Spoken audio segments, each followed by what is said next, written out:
ठीक है, तो अपन क्या करेंगे, अपन कहेंगे देखो भाई, इसमें अगर मान लो अपन ऐसे करते हैं, अरे यार, है ना, अगर मान लो अपन ऐसे करते हैं कि ये अपने लिए सिस्टम है और ये अपने लिए सराउंडिंग है और ये अपने लिए पिस्टन लगा रखा है। तो देख एक बात अपन को पता है, अगर ये गैस है, अगर अपन इसका कंप्रेशन करते हैं, मान लो अपन इसका कंप्रेशन करते हैं, तो ये V1 था, ये V2 हो गया कंप्रेशन, और ये एक्सटर्नल अपन को पता है बाहर प्रेशर लगाएंगे कंप्रेशन के। तो अगर सिस्टम छोटा होगा तो सराउंडिंग बढ़ेगा, कंप्रेशन से गैस की पैकिंग बढ़ेगी। मतलब ये वो चीज है जो कॉमन सेंस से अपन को पता चलेगी, कंप्रेशन से गैस की पैकिंग बढ़ेगी, और अगर एक्सपेंशन करते हैं तो गैस की पैकिंग कम होती, स्पेस ज्यादा मिलता ना। तो अगर एक्सपेंशन करता तो सिस्टम का एक्सपेंशन होगा तो सराउंडिंग का कंप्रेशन होगा, और अगर सिस्टम का कंप्रेशन होगा तो सराउंडिंग का एक्सपेंशन होगा। ये अपन को हमेशा पता है, ठीक है ना। तो अगर सिस्टम को कंप्रेस कर रहे हो तो सराउंडिंग ऑटोमेटिकली एक्सपेंड होगी, राइट। तो चलो देखते हैं आइसोथर्मल प्रोसेस के लिए एंट्रोपी कैलकुलेशन। एक तो अपन लिखते हैं रिवर्सिबल एक्सपेंशन,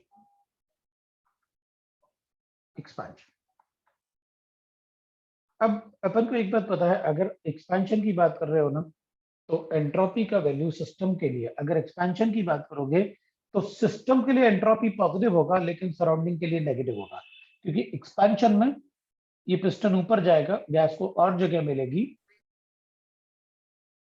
गैस को और जगह मिलेगी तो एंट्रोपी बढ़ेगी।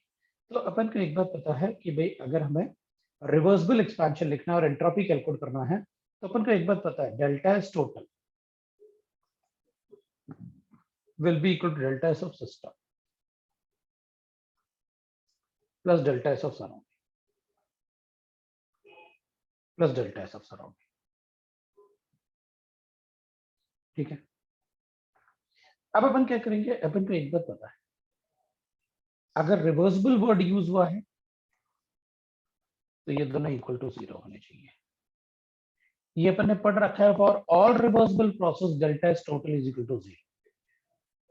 बेस्ट तरीका यही होता है कि रिवर्सिबल प्रोसेस में डेल्टा एस टोटल 0 लेके प्रूफ कर दो, और इरिवर्सिबल प्रोसेस में डेल्टा एस ग्रेटर देन 0 लेके प्रूफ कर दो एंट्रोपी में। बस मुझे ये पता चल जाए कि रिवर्सिबल प्रोसेस है या इरिवर्सिबल प्रोसेस है, तो मैं ये प्रूफ करके दिखा दूंगा। अब मुझे ये पता है कि डेल्टा एस टोटल 0 है। अब we know that delta S of system तो ऐसे कैलकुलेट करना है, that will be equal to NCV ln of T2 by T1 plus nr ln of V2 by V1। आपने कहा था कि ये इक्वेशन सभी कंडीशन में एप्लीकेबल होता है, तो डेल्टा एस ऑफ सिस्टम तो आ गया मेरे पास। क्या आ गया मेरे पास, ये तो 0 है, क्योंकि आइसोथर्मल प्रोसेस का मतलब टेम्परेचर चेंज 0। अगर आपने एक्सपेंशन किया है तो V2 बड़ा होगा V1 से, मतलब एंट्रोपी का वैल्यू ये होगा, ये हो जाएगा। मेरे पास डेल्टा एस ऑफ सिस्टम आ गया। अगर डेल्टा एस ऑफ सिस्टम आ गया, अपन को पता है ये 0 होना चाहिए, तो जितना सिस्टम में चेंज होगा, जितना एक्सपेंशन सिस्टम में होगा, ये एक्सपेंशन लिखा आपने, जितना सिस्टम में एक्सपेंशन होगा उतना ही सराउंडिंग में, जितना ये एक्सपेंड होगा उतना ही सराउंडिंग कंप्रेस हो जाएगा। क्यों, ऐसा क्यों बोल रहे हो, क्योंकि मुझे पता है ना दोनों का सम जो है वो टोटल आना चाहिए 0। तो अगर मैं इसको कैलकुलेट कर सकता हूं इजीली, तो जो वैल्यू इसका होगा सेम मैग्नीट्यूड में नेगेटिव साइन के साथ इसका वैल्यू, मतलब डेल्टा एस ऑफ सराउंडिंग क्या हो जाएगा, delta S of surrounding will be equal to minus nr ln of V2 by V1, since delta S total is equal to 0, equal to 0. For a reversible process, delta S of system and surrounding, they are equal. But magnitude equal है, sign अलग है। Therefore अपन को पता चल गया delta S total will be equal to 0। अब अपन ऐसे भी बोल सकते थे, देखो सर सिस्टम और सराउंडिंग जो है ना, ये अपन नोट करके ऐसे लिखें। अगर अपन कहेंगे सर देखो ऐसे भी बोल सकता हूं मैं तो, है ना, अपन तो ऐसे भी बोल सकते हैं। अपन क्या बोल सकते हैं कि भाई देख delta S is equal to होता है क्यू बाई टी, और Q इज इक्वल टू होता है आइसोथर्मल प्रोसेस है ना, अपन ने पहले पढ़ा हुआ है delta T equal to 0, so delta E equal to 0, therefore Q is equal to minus W. इसको माइनस डब्ल्यू कर दो, और माइनस डब्ल्यू क्या होगा, डब्ल्यू को सब्स्टिट्यूट करो, तो अपन कहेंगे minus of minus N R T L N of V2 by V1 divide by T. यही तो आ गया जो अपन ने कैलकुलेट किया, वो तो फर्स्ट लॉ से ही कैलकुलेट किया था अपन ने, ये इक्वेशन अपन सबको पता है।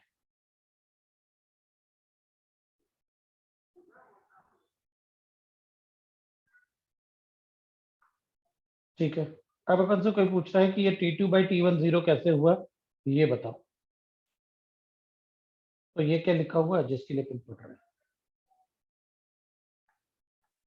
कौन से प्रोसेस पढ़ रहे हैं अपन, आइसोथर्मल। आइसोथर्मल में क्या होता है, विनोद, समझे ना। तो अपने पास ये क्या आ गया, अपन कहेंगे सर या तो सीधा सीधा N R L N of V2 by V1 आ गया। अब तो सीधा सीधा ऐसे ही कैलकुलेट कर लेते, इतना सारा आप मुझे बता रहे हो, ऑब्वियस ही बात है, बतानी पड़ेगी।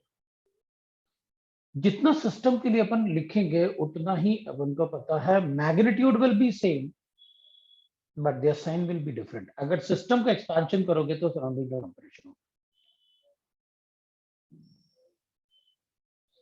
इफ सिस्टम एक्सपेंड्स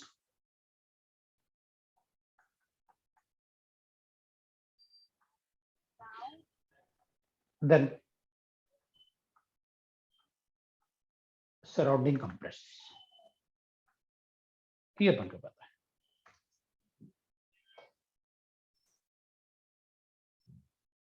अब अपन कहेंगे चलो भाई ठीक है, मान लिया अपन ने कि ये सिस्टम एक्सपैंड और सराउंडिंग कंप्रेस, चलो बी पार्ट चेक कर लेते हैं।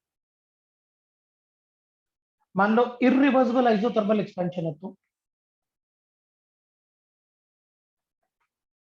आइसोथर्मल एक्सपेंशन है, एक्सपेंशन। ये तो अपन को पता है कि देखो क्वेश्चन में अगर इरिवर्सिबल प्रोसेस है तो अपन को कैसे पता चलता है, मैंने आपको लास्ट टाइम बताया था,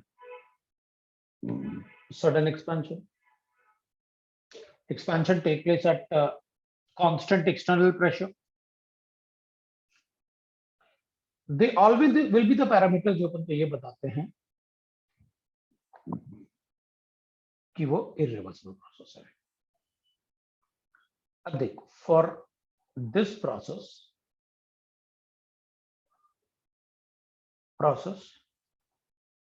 डेल्टा एस टोटल जो होता है अपन को ये प्रूफ करके दिखाना है कि इट इज ग्रेटर देन 0। चाहे कोई भी इरिवर्सिबल प्रोसेस हो, मुझे फर्क नहीं पड़ता। अपन ने एक पॉइंट में लिखा है लास्ट क्लास में कि delta S for a reversible process, delta S total is always equal to 0। All reversible process के लिए delta S total 0।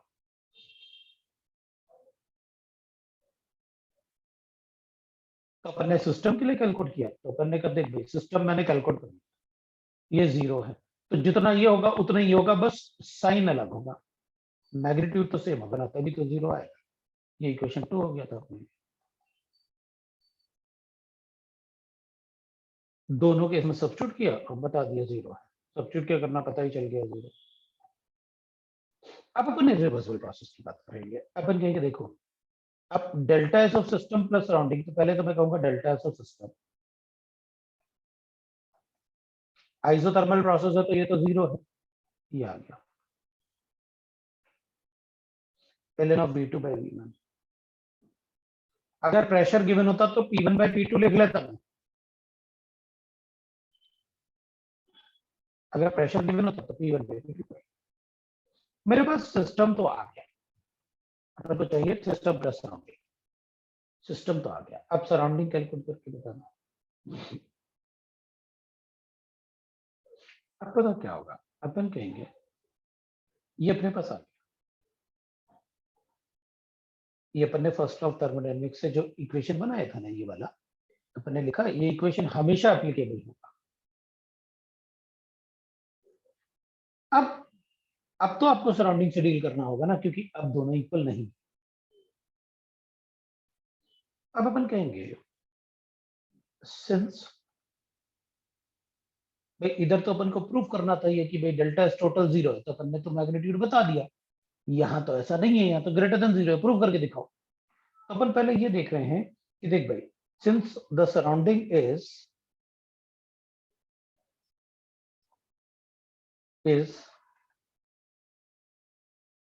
an infinite system, infinite heat reservoir, है ना। तो हीट रिजर्वायर का मतलब it is a large system, very large system. अब भाई system के अलावा बाकी सब यूनिवर्स ही तो होता है ना। लार्ज सिस्टम, और अपन कहेंगे large space. So number of amount of heat, so the heat given to the system, अपन ऐसे कर लेते हैं। So the heat given to the system, to the surrounding, cannot make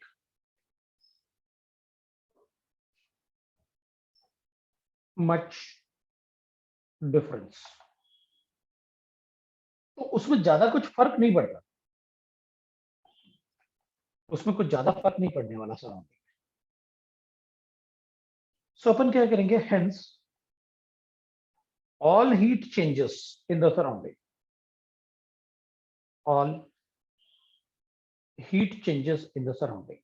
तो अपन क्या करेंगे, देख भाई इसमें सराउंडिंग में अगर हीट गया भी तो उसमें कोई फर्क तो पड़ना नहीं है। तो अपन क्या करेंगे, ठीक है तो हमने हीट दे दिया, अब जो मर्जी चाहे हो, हमें नहीं पता क्या होता है। All heat exchange with surrounding are, तो अपन कहेंगे ठीक है भाई, सराउंडिंग में जाएगा तो नेचर में चला गया, ऑल नेचुरल प्रोसेस की एंट्रोपी क्या होती है, ग्रेटर देन 0। तो अपन कहेंगे ऑल हीट, राइट ना, given to the surrounding are considered to be irreversible, उसको हमेशा इररिवर्सिबल अज्यूम करेंगे। सिस्टम के लिए तो अपन हमेशा ऐसे कैलकुलेट करेंगे, यही इक्वेशन एप्लीकेबल होगा, अपन ने लिखा भी है, इन ऑल कंडीशंस आप एंट्रोपी ऑफ सिस्टम इस इक्वेशन से कैलकुलेट कर सकते हैं। तो चलो सराउंडिंग की बात कर लेते हैं। इधर भाई अगर सिस्टम ये था, ऑल हीट कहां पर, अच्छा ऑल हीट गिवन, हाँ कोई बात नहीं, heat exchange with the surrounding लिख लें, आप गिवन टू द सराउंडिंग लिख लो इसमें, इसकी जगह, तो आपको कोई प्रॉब्लम नहीं है। गिवन टू द, फिर ये टू द सराउंडिंग लिखना पड़ेगा, विथ भी चेंज करना पड़ेगा, मत करो चेंज, एक्सचेंज लिखा हुआ है, इरिवर्सिबल ऊपर लिखा तो। So all heat exchange with the surrounding are considered as irreversible, ठीक है, उसको अपन इरिवर्सिबल ऐसे करें। ठीक है भाई, तो अपन क्या करेंगे, जैसे अपन लिखते हैं ना, delta S of system is equal to Q of system divided by T. तो जितना क्यू बाई टी, मतलब डेल्टा एस ऑफ अपन को पता है, अगर सिस्टम का एक्सपेंशन कर रहे हो तो एंट्रोपी बढ़ेगी, तो सराउंडिंग की एंट्रोपी कम होगी। डेल्टा एस ऑफ सराउंडिंग क्या हो, बस जितना heat by Q by T, अब सराउंडिंग में चेंज होगा पॉजिटिव, इसके लिए नेगेटिव उतना ही हो जाएगा इक्वल। भाई आपने तो इक्वल लिया ही है, क्यू बाई टी, जितना इसमें हीट आपने दिया था सिस्टम को, जैसे अपन एक्सपेंशन करेंगे तो कूलिंग होगा, तो जितना हीट इससे निकलेगा उतना ही हीट सराउंडिंग में चला जाएगा।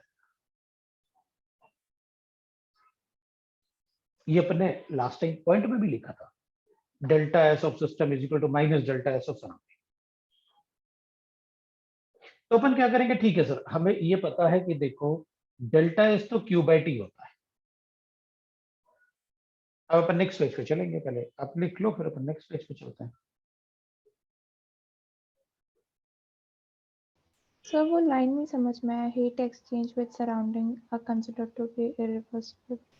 हाँ तो कंसिडर कर रहे हैं ना अपन, भाई अपन ने मतलब सराउंडिंग में मान लो अपन ने हीट कोई डाल दी, हीट लॉस्ट हुआ, तो सराउंडिंग में क्या टर्बुलेंस हुआ, क्या चेंज हुआ, अपन को थोड़ी पता है। और जो चीज अपन को नहीं पता होगा उसको इरिवर्सिबल अज्यूम कर लेंगे। भाई रिवर्सिबल के लिए हमें पता होना चाहिए कि प्रोसेस बहुत स्लो होना चाहिए, मैक्सिमम वर्क डन होना चाहिए, वो सारी चीजें अपन को पता होंगी तो ही अपन रिवर्सिबल बोलेंगे, नहीं तो नहीं। लेकिन सराउंडिंग के साथ जो भी एक्सचेंज होता है वो अपन क्या करते हैं, हमें कोई ज्यादा डिफरेंस तो चेंज होने वाला है नहीं सराउंडिंग में, थोड़ा बहुत सिस्टम से अगर हीट लॉस्ट भी हुआ या गेन हुआ तो सराउंडिंग में कुछ चेंज होने वाला नहीं। सराउंडिंग का मतलब है यूनिवर्स। तो अपन सारे हीट क्या कंसिडर कर लेंगे, इरिवर्सिबल प्रोसेस से कैलकुलेशन कर लेंगे। तो सराउंडिंग का कैलकुलेशन हमेशा इरिवर्सिबल प्रोसेस से होगा। तो जैसे अपन ने यहाँ पर W लिखा था Q by T, W by T, तो ये तो रिवर्सिबल वर्क डन होता है, लिखो इधर इरिवर्सिबल वर्क डन फिर। और इरिवर्सिबल वर्क डन अपन को पता है कैसे लिखते हैं, तो वही करने वाला हूं मैं। नेक्स्ट पेज पे लिख लेता हूं। तो delta S of surrounding calculate करूंगा, that will be equal to minus Q of system divided by T. So minus Q होता है माइनस ऑफ माइनस डब्ल्यू, है ना। क्यू तो माइनस डब्ल्यू होता है, ये नेगेटिव साइन तो अपन ने इसलिए लगा रखा था, अपन ने नेगेटिव साइन इसलिए लिखा कि हीट के अगर सिस्टम के लिए पॉजिटिव है ये वैल्यू, तो सराउंडिंग के लिए नेगेटिव होगी ये वैल्यू, राइट।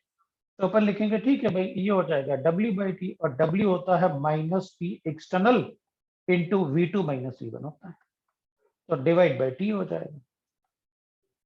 इससे कैलकुलेट कर लूंगा मैं सराउंडिंग, ये आपका सराउंडिंग का एंट्रोपी हो गया।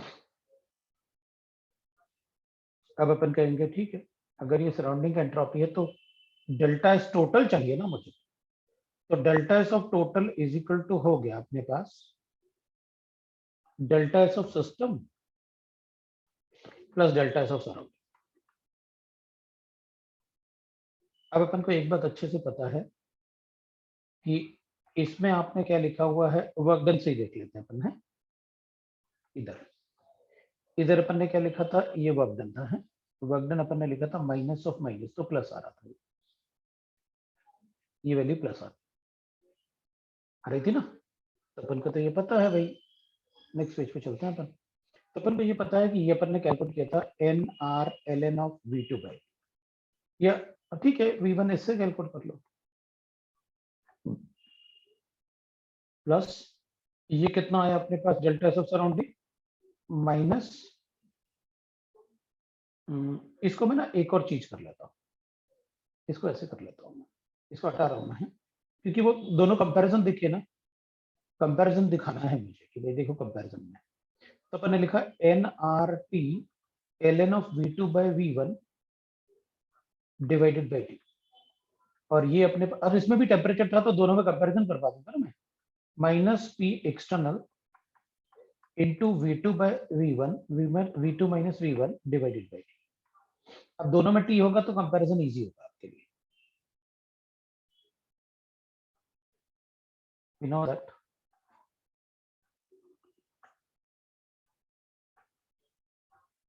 work done in a reversible process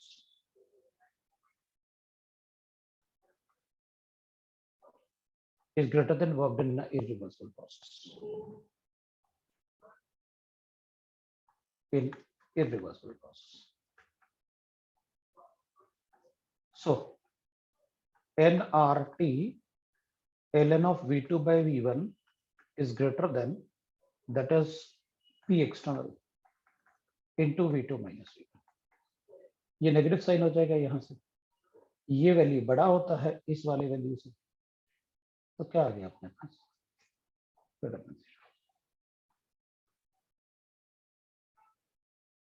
हमने तो प्रूफ करके दिखा दिया ना भाई, ये वाला वैल्यू बड़ा होता है इससे, ये वाला वैल्यू बड़ा होता है तो ग्रेटर देन 0 ले लिया,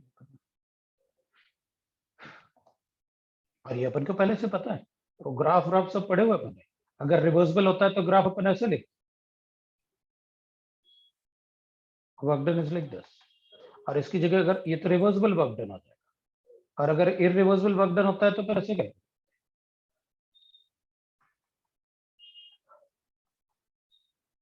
ये वर्क डन है, तब तो इसका वर्क डन कम होता है इससे, इसका वर्क डन तो टोटल ये एक्स्ट्रा वर्क डन हुआ ना इससे रिवर्सिबल में, this is irreversible work done for same volume change, ये V1 था, ये V2 था, V1 था, ये V2 था,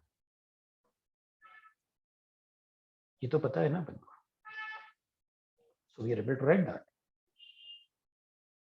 अरे तो T कट हो जाएगा तो कंपैरिजन दिख रहा है ना, इधर कट कर देते अगर T तो फिर इधर इसमें T दिखता है, सर ये T है इधर ऐसे, तो अब साफ साफ अपन को दिख रहा है ना, ये भी डिवाइड बाई T, ये भी डिवाइड बाई T, ये वर्क डन होता है अपन को पता है, और ये वर्क डन होता है ये भी अपन को पता है, तो ये वाला वैल्यू जो है वो बड़ा होता है इस वाले वैल्यू से, तो प्रूफ करने में आसान हो गया ना मेरे लिए, इसलिए ऐसे लिखा था उसको, मुझे भी पता है वो तो T, मैं T कहाँ लिख रहा था, बाद में ऐड किया मैंने कि नहीं नहीं वो कंपैरिजन होगा तो ज्यादा अच्छा रहेगा अपने लिए, क्योंकि मैं कंपेयर करके दिखाऊंगा तभी तो समझ में आएगा कि हाँ सर ठीक है कोई बात नहीं, दिख रहा है कि ये वैल्यू अपन को पता है, work done in a reversible process is greater than work done in a irreversible process,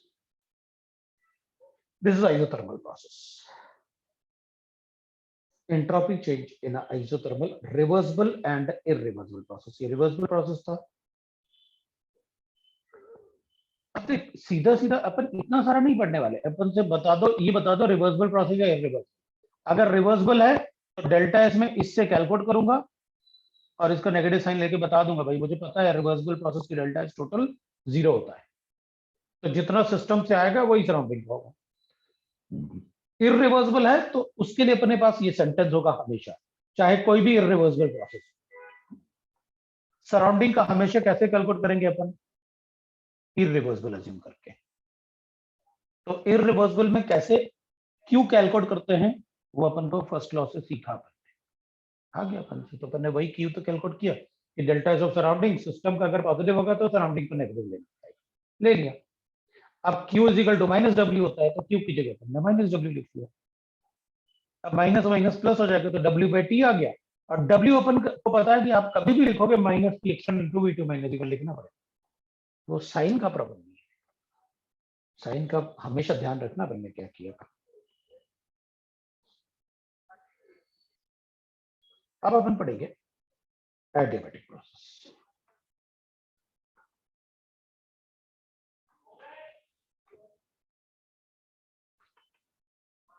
अपन कहेंगे एडियाबैटिक प्रोसेस में क्या Q इज इक्वल टू 0 होता है, Q इज इक्वल टू 0, अगर Q 0 हो गया तो इधर तो सब गड़बड़ हो जाएगा, adiabatic process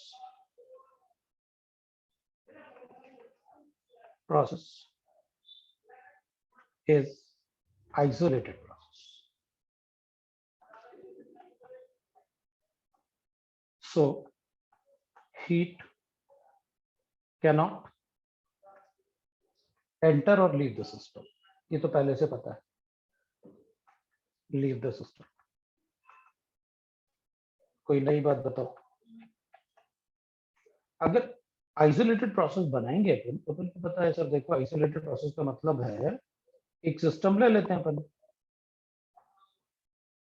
और आइसोलेटेड के लिए अपन को ऐसे पता है अपन को क्या करना होता है आइसोलेटेड प्रोसेस में,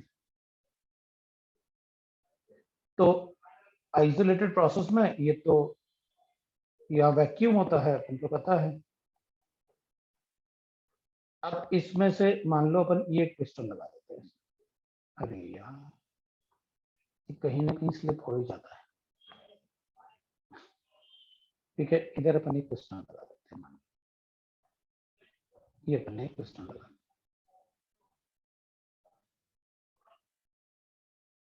ठीक है। अब अगर मान लो अपन ने ये पिस्टन लगा लिया और इधर गैस, चलो इधर एक्सपेंशन कर लेते हैं गैस, तो Q तो 0 होगा क्योंकि यहां से ना तो हीट लॉस्ट हो सकता है ना हीट गेन हो सकता है। ठीक है, अपन कहेंगे आइसोलेटेड प्रोसेस में, अगर ये आइसोलेटेड प्रोसेस है, राइट, तो अपन ने कहा Q is equal to 0, also delta S of surrounding is equal to 0। जब सराउंडिंग का इससे कोई रिलेशन ही नहीं है तो कैलकुलेट क्या करूंगा, मतलब सारे एडियाबेटिक प्रोसेस के लिए डेल्टा एस ऑफ सराउंडिंग 0 होना ही चाहिए। आइसोलेटेड प्रोसेस है, उसका सराउंडिंग से कोई लेना देना होता ही नहीं, तो सराउंडिंग तो 0 ही होगा। तब तो ये बढ़िया हो गया, delta S total is equal to delta S of system, बिल्कुल।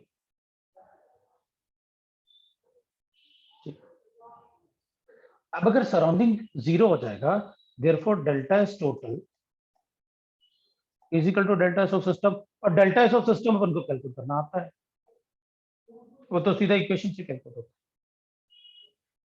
तो अब एक बात अपन को पता है, लेकिन on expansion cooling of gas take place, gas take place. So जो टेम्परेचर फाइनल है वो हमेशा कम होगा टेम्परेचर इनिशियल से, ये तो पहले से पता है। आपने एडियाबैटिक में पहले भी बता रखा है, टेम्परेचर लिख के बता रखा है, ये 500 है तो 500 रिवर्सिबल एक्सपेंशन है तो इतना है, इरिवर्सिबल है तो कैसे, इतने लास्ट क्लास में पढ़ा ऑन कंप्रेशन। अगर अपन गैस को कंप्रेस करेंगे तो पार्टिकल का काइनेटिक एनर्जी बढ़ेगा, टेम्परेचर बढ़ेगा, heating of gas will take place.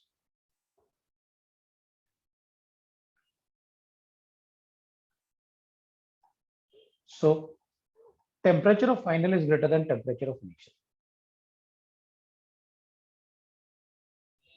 ठीक, जब एडियाबैटिक प्रोसेस लिखोगे तो इतना तो मुझे पहले से पता होगा, और डेल्टा इक्वल टू डब्ल्यू वगैरह ये तो फर्स्ट लॉ के लिए यूज होता है, इधर अपन को कोई जरूरत नहीं, इधर तो अपन को सीधा क्यू चाहिए था बस। अब अपन नेक्स्ट पेज पे चलते हैं और बात करते हैं फिर कि how to calculate the delta is total for the system and the surrounding, वो कैलकुलेट करते हैं। ठीक है,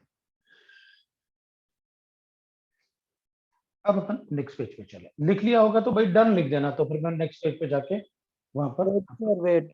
हाँ तो इसलिए तो वेट कर रहा हूँ।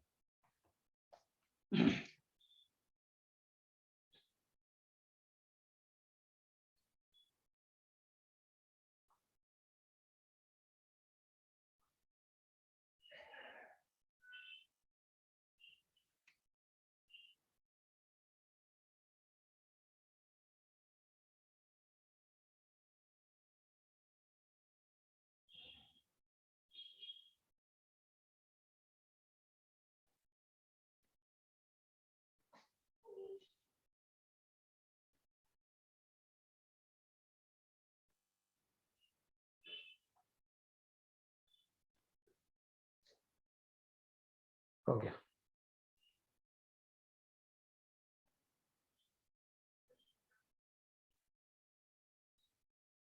कंप्रेशन से हीटिंग होता है, ऑब्वियस सी बात है, तो एक्सपेंशन से कूलिंग होगा। अगर कंप्रेस करोगे तो हीटिंग हो रहा है तो एक्सपेंशन से कूलिंग होगा, ज्यादा स्पेस मिलेगा ना तो काइनेटिक एनर्जी कम हो जाएगी, पार्टिकल का कोलाइजन कम हो जाएगा, कोलाइजन कम हो जाएगा तो ऑब्वियसली स्पीड कम हो जाएगी, है ना। लो भाई इतनी सी बात थी, चलो और देखते हैं। 1 मिनट। अरे यार तुम लोग ना लेट ज्वाइन किया होगा पक्का, जो कह रहा है ना 1 मिनट, नहीं सर, उसके पहले भी लिखा है। करो जल्दी करो।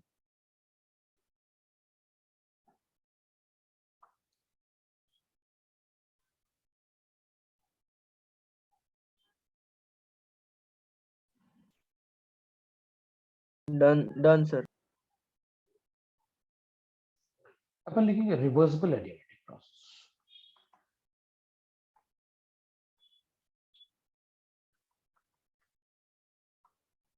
ठीक, अपन को एक बात पता है, Q इज इक्वल टू 0 होता है, डेल्टा एस ऑफ सराउंडिंग भी 0 है, डेल्टा एस टोटल भी 0 है, तो डेल्टा एस ऑफ सिस्टम भी 0 है। रिवर्सिबल है तो डेल्टा एस टोटल 0 है, सराउंडिंग तो 0 होता ही है, और डेल्टा एस टोटल तो सिस्टम प्लस सराउंडिंग होता है, टोटल भी 0 है, सराउंडिंग भी 0, तो सिस्टम भी 0 होगा। तो अपन कहेंगे प्रूव करके दिखाओ। तो अपन ने लास्ट टाइम वो सेंटेंस तो लिखे ही हुए हैं, चलो देखते हैं तरह से है। अपन ने कहा था कि भाई डेल्टा एस ऑफ सिस्टम आप हमेशा इससे कैलकुलेट करोगे, NCV ln of T2 by T1 plus NR ln of P1 by P2 लिख लो तो इधर CP लिख लेना, इधर CV लिखा है तो इधर P2 by V1 लिख लेना। तो अपन ने लास्ट क्लास में डिस्कस किया था। अपन को पता है एडियाबैटिक प्रोसेस में टेम्परेचर चेंज होता है, अभी तो अपन कूलिंग और हीटिंग की बात कर रहे हैं। अगर अपन गैस का एक्सपेंशन करेंगे तो वॉल्यूम बढ़ेगा, अगर ये वैल्यू बढ़ेगी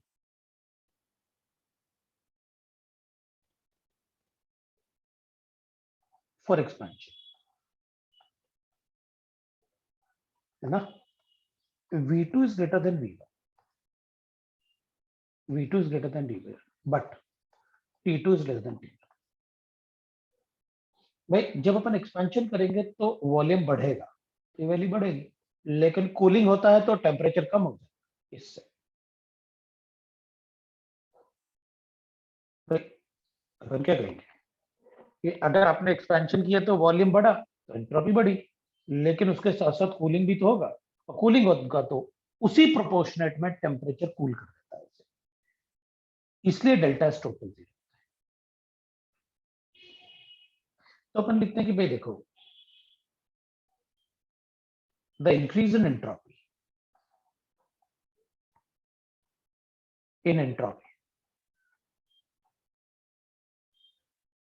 due to expansion from V2 to V1 is compensated by decrease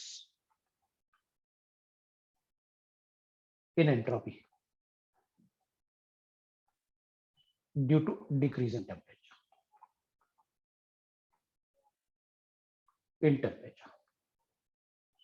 from T1 to T2। भाई आपने कहा डेल्टा एस टोटल तो 0 होता है, डेल्टा सराउंडिंग तो 0 ही है, सारे adiabatic process, doesn't matter reversible है इरिवर्सिबल है, जब सराउंडिंग से कोई रिलेशन है ही नहीं तो 0 लेना पड़ेगा।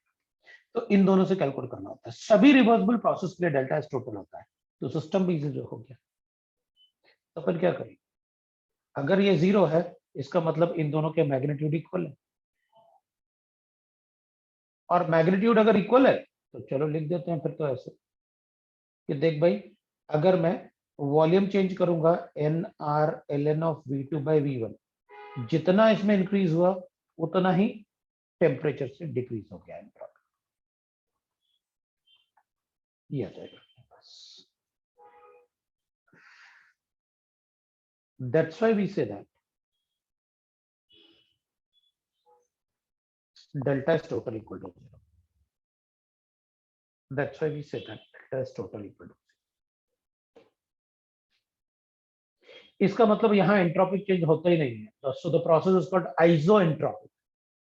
आइसो मतलब सेम, मतलब इसमें आप एक्सपेंशन करो रिवर्सिबल एक्सपेंशन या रिवर्सिबल कंप्रेशन, एंट्रोपी तो कांस्टेंट ही है 0 ना, रिवर्सिबल एक्सपेंशन या रिवर्सिबल कंप्रेशन, रिवर्सिबल के लिए 0 होता है, एडियाबैटिक के लिए 0 है और ये 0 आएगी। कंप्रेशन करोगे तो क्या होगा, तो अपन कहेंगे ठीक है कंप्रेशन करोगे तो V2 छोटा होगा V1 से, लेकिन कंप्रेशन में टेम्परेचर बढ़ेगा तो ये T2 बड़ा होगा T1 से, तो कंप्रेशन से जितना वॉल्यूम डिक्रीज हुआ उससे टेम्परेचर बढ़ गया, तो ये डिक्रीज होने से ये नेगेटिव हो जाएगा, ये पॉजिटिव हो जाएगा, जैसे एक्सपेंशन से ये पॉजिटिव है और ये नेगेटिव है।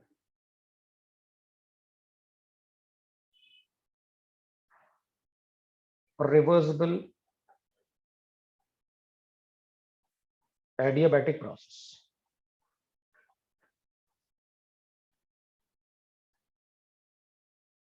is isoentropic.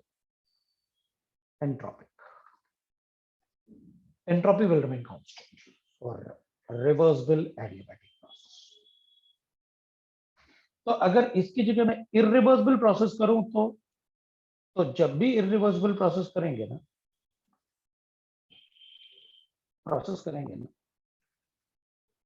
तो अपन कहेंगे ठीक है भाई, देखो हमें कोई डाउट नहीं कि एडियाबैटिक प्रोसेस के लिए लिखोगे, इसको लिख देता हूँ मैं एडियाबैटिक प्रोसेस, वैसे तो है ही, अपन को पता है आप एडियाबैटिक पढ़ा रहे हैं, एडियाबैटिक प्रोसेस। तो अपन कहेंगे देखो हमें पता है Q 0 है और delta of surrounding 0, adiabatic process में सराउंडिंग का कुछ होता ही नहीं, लेकिन अपन को एक बात पता है, delta S total is greater than 0, ये अपन को पता है।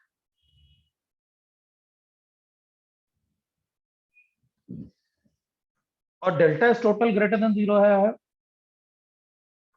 तो डेल्टा ऑफ सिस्टम आपको ग्रेटर देन 0 बताना पड़ेगा।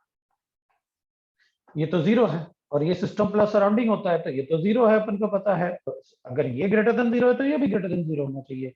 कैलकुलेट करके दिखाओ और प्रूफ करके दिखाओ, जैसे ये प्रूफ करके दिखाया कि कूलिंग की वजह से वो एक्सपेंशन हुआ तो एंट्रोपी बढ़ेगी और कूलिंग होगा तो एंट्रोपी कम होगी। तो इसमें अब प्रूफ करके दिखाओ, कैसे बताओगे कि भाई डेल्टा ऑफ सिस्टम जो है वो ग्रेटर देन 0 है तो मैं डेल्टा टोटल ऐसे, अपन ने लिखा हुआ है साफ साफ कि अपन किसी भी सिस्टम का एंट्रोपी इसी इक्वेशन से कैलकुलेट करते हैं। तभी अपन ने साफ लिखा था कि in entropy of system is calculated by this equation in all cases. तो मैं कहूंगा देखो भाई, delta S of system is equal to NCV ln of T2 by T1 plus NR ln of V2 by V1 है। अब इसमें अपन को एक बात अच्छे से पता है सर, अगर ये रिवर्सिबल प्रोसेस के लिए लिख रहे हो आप, इरिवर्सिबल के लिए लिख रहे हैं, अगर आप इरिवर्सिबल के लिए लिख रहे हो तो इसको T2 डैश कर लो।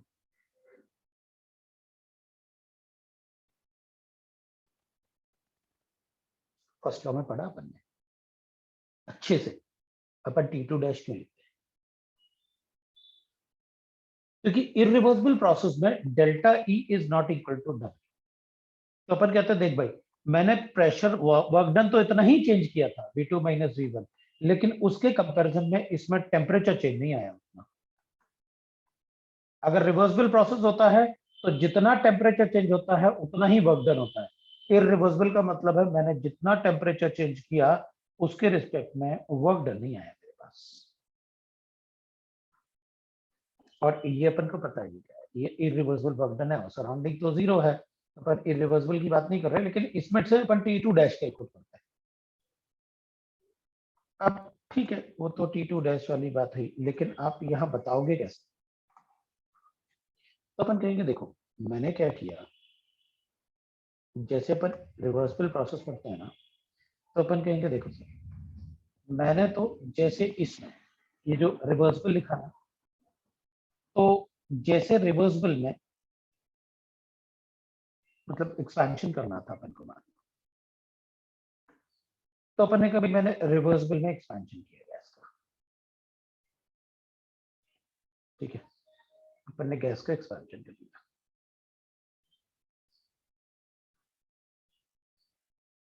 तो अपन ने एक्सपेंशन किया अगर गैस का, तो अपन कहेंगे ठीक है, आप यहाँ ऐसे स्टन लगा लो, इसका एक्सपेंशन करना, ये पिस्टन है, ठीक है, इधर गैस है अपने पास। अब मैंने यहां पर वॉल्यूम V1 था मेरा, मैंने एक्सपेंशन किया, एक्सपेंशन से V2 तक, जब रिवर्सिबल एक्सपेंशन करूंगा तो मैं ये बहुत स्लो प्रोसेस करूंगा, धीरे धीरे धीरे धीरे धीरे। इसलिए अपन कहते हैं अगर कभी लिखा हो calculate the maximum work done, तो इस वर्ड से भी अपन बोल सकते हैं कि ये रिवर्सिबल प्रोसेस है। मैक्सिमम वर्क डन तभी हो सकता है जब प्रोसेस रिवर्सिबल होगा,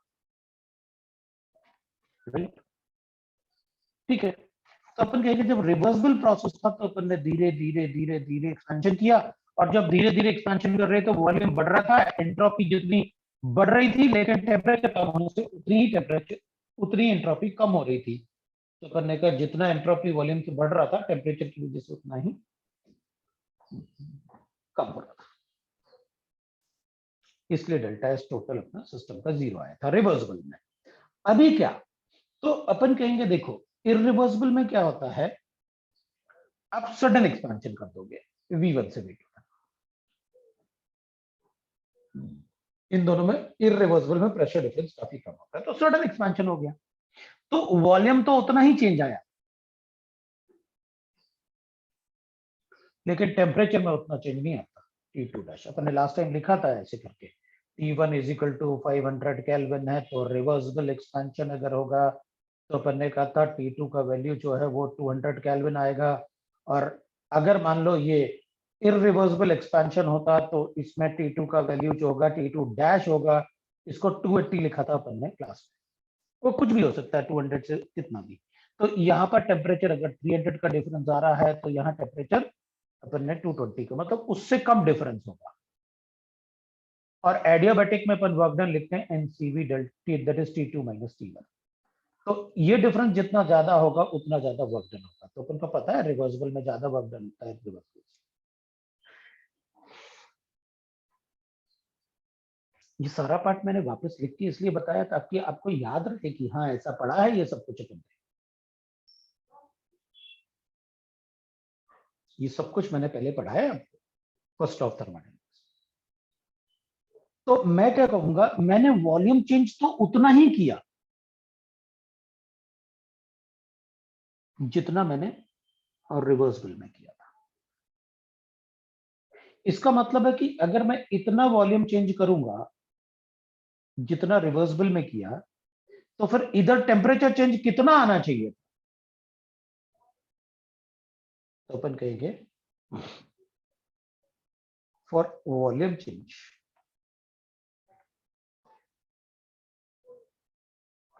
from V2 to V1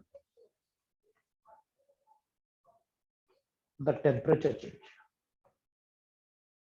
for reversible is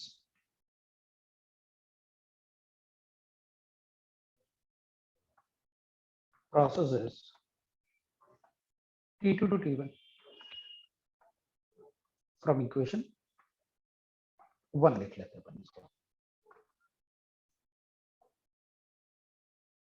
मतलब इसकी जगह मैं इसको सब्स्टिट्यूट कर लेता हूं, तो मैं क्या कर लेता हूं कि अगर, क्योंकि जितना इसका वैल्यू आएगा वॉल्यूम चेंज के लिए उतना ही ये दोनों इक्वल है ना, तो आप इसकी जगह बता सकते हैं कि अगर रिवर्सिबल में इतना चेंज वॉल्यूम किया तो इतना टेम्परेचर चेंज आता है, लेकिन इरिवर्सिबल में इतना आ रहा है, तो ये वाला चेंज जो होगा वो ये दोनों बराबर होंगे ना। तो अपन लिखेंगे भाई delta S of system will be equal to NCV ln of T2 dash divided by T1 minus NCV ln of T2 upon T1। लो भाई मेरा इक्वेशन 2 आ गया। अब अपन सबको पता है कि T2 डैश बड़ा होता है T1 से, T2 से ये बड़ा होता है इससे, ये वैल्यू बड़ी होती है इससे, मतलब ये वैल्यू बड़ी होगी इससे, तो डेल्टा एस ऑफ सिस्टम क्या आता है, पॉजिटिव आता है, ऑटोमेटिकली पॉजिटिव आता है। सर आपने जो सब्स्टिट्यूट किया है वो आप एक और बार बता सकते हैं? कुछ नहीं करना अपन को, हमें क्वेश्चन में आप V2 और V1 दे दो, मैं T2 डैश और T1 कर लेता हूँ और सब्स्टिट्यूट करके डेल्टा एस टोटल जो आएगा वही बता दूंगा, और ये हमेशा पॉजिटिव में आएगा अगर एक्सपेंशन। कुछ नहीं करना है, ये तो मैंने सिर्फ समझाने के लिए कि ये सारा पार्ट मैंने लास्ट टाइम आपको समझाया। तो अब मैं वापस समझा देता हूँ, मुझे समझाना समझाऊंगा मैं तो तुम्हें बता रहा हूँ कि अपन को कुछ नहीं करना पड़ता है, ये तुम्हें समझा रहा हूँ, मैं तुम्हें प्रूफ करके दिखा रहा हूँ।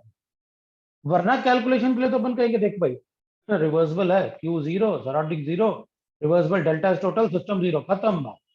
सिस्टम के लिए कैसे कैलकुलेट करते हैं? ऐसे टेम्परेचर चेंज आएगा, वॉल्यूम चेंज आएगा, entropy of the system calculate करके बता दूंगा। अब इसको जीरो बनाना है तो इन दोनों को इक्वल बता, खत्म हो गई। तो भाई अब बताओ क्या करें। अब इरिवर्सिबल के लिए अपन कहेंगे Q zero, surrounding zero, delta total greater than zero, तो system greater than zero. Proof कैसे करूं? आपने कहा है कि इससे ही कैलकुलेट करते हैं पूरा सिस्टम। सिस्टम के लिए चाहे रिवर्सिबल हो या इरिवर्सिबल हो, for all condition this equation is applicable. तो मैं कहूंगा T1 मुझे गिवन होगा, T2 मुझे गिवन होगा, V2 V1 गिवन है, डेल्टा सिस्टम कैलकुलेट कर लो। बस जो अपन को ये पता है कि ये जो T2 डैश होता है ना, ये वैल्यू बड़ी होती है अगर यही अपन रिवर्सिबल से कर रहे होते थे। मतलब ये वाला वैल्यू और ये वाला वैल्यू, ये वैल्यू क्या होता है? बड़ा होता है इससे। तो अपन ने कहा कि अगर मैं वॉल्यूम चेंज सेम कर दूं तो भाई मैंने इरिवर्सिबल में भी उतना ही वॉल्यूम चेंज किया जितना रिवर्सिबल में किया। तो फिर रिवर्सिबल में टेम्परेचर चेंज ज्यादा आता है, मतलब ये वैल्यू छोटी होगी इससे, ये लिखा हुआ। तो ऑटोमेटिकली अपन को पता चल गया अगर ये वैल्यू छोटी होगी,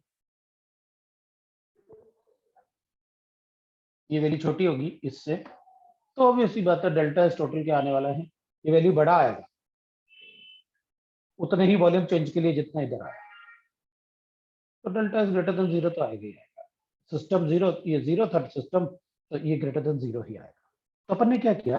अपन ने ये कहा कि देख भाई अगर मैं इतना ही वॉल्यूम रिवर्सिबल में चेंज करता तो मुझे टेम्परेचर चेंज ही आता। तो इरिवर्सिबल में भी अगर उतना ही वॉल्यूम चेंज किया तो टेम्परेचर चेंज ही आएगा।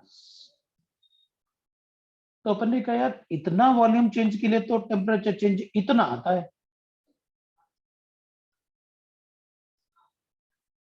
भाई अगर इतना वॉल्यूम चेंज करूंगा तो वॉल्यूम चेंज अगर उतना करोगे तो टेम्परेचर चेंज तो इतना आना चाहिए जो इधर लिखा हुआ है। लेकिन इरिवर्सिबल में ये T2 dash divided by T1 होता है, इरिवर्सिबल में T2 डैश आता है।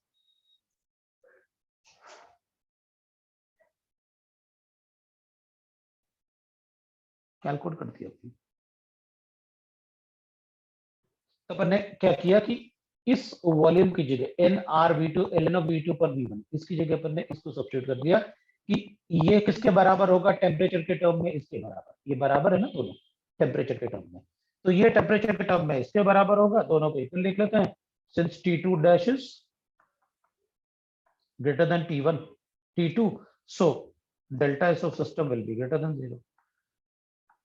लो भाई हो गया।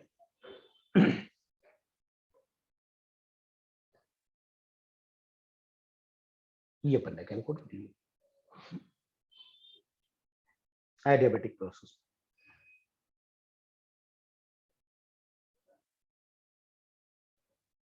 मतलब अपन ने प्रूव करके देख लिया कि हाँ ठीक है कोई बात नहीं। अब अगर अपन इसको नहीं नहीं हम तो इससे कैलकुलेट करेंगे, डेल्टा एस ऑफ सिस्टम जो है that will be equal to, हम तो ऐसे लिखेंगे सिस्टम जो होता है वो Q system divided by T होता है। तो हाँ भाई क्यू सिस्टम के लिए क्यू तो जीरो होता है, तो क्यू रिवर्सिबल जीरो होता है, सिस्टम नहीं जीरो होता। अपन इसमें कहेंगे इसमें तो टेम्परेचर चेंज अलग होता है, तो अपन कैलकुलेट करेंगे।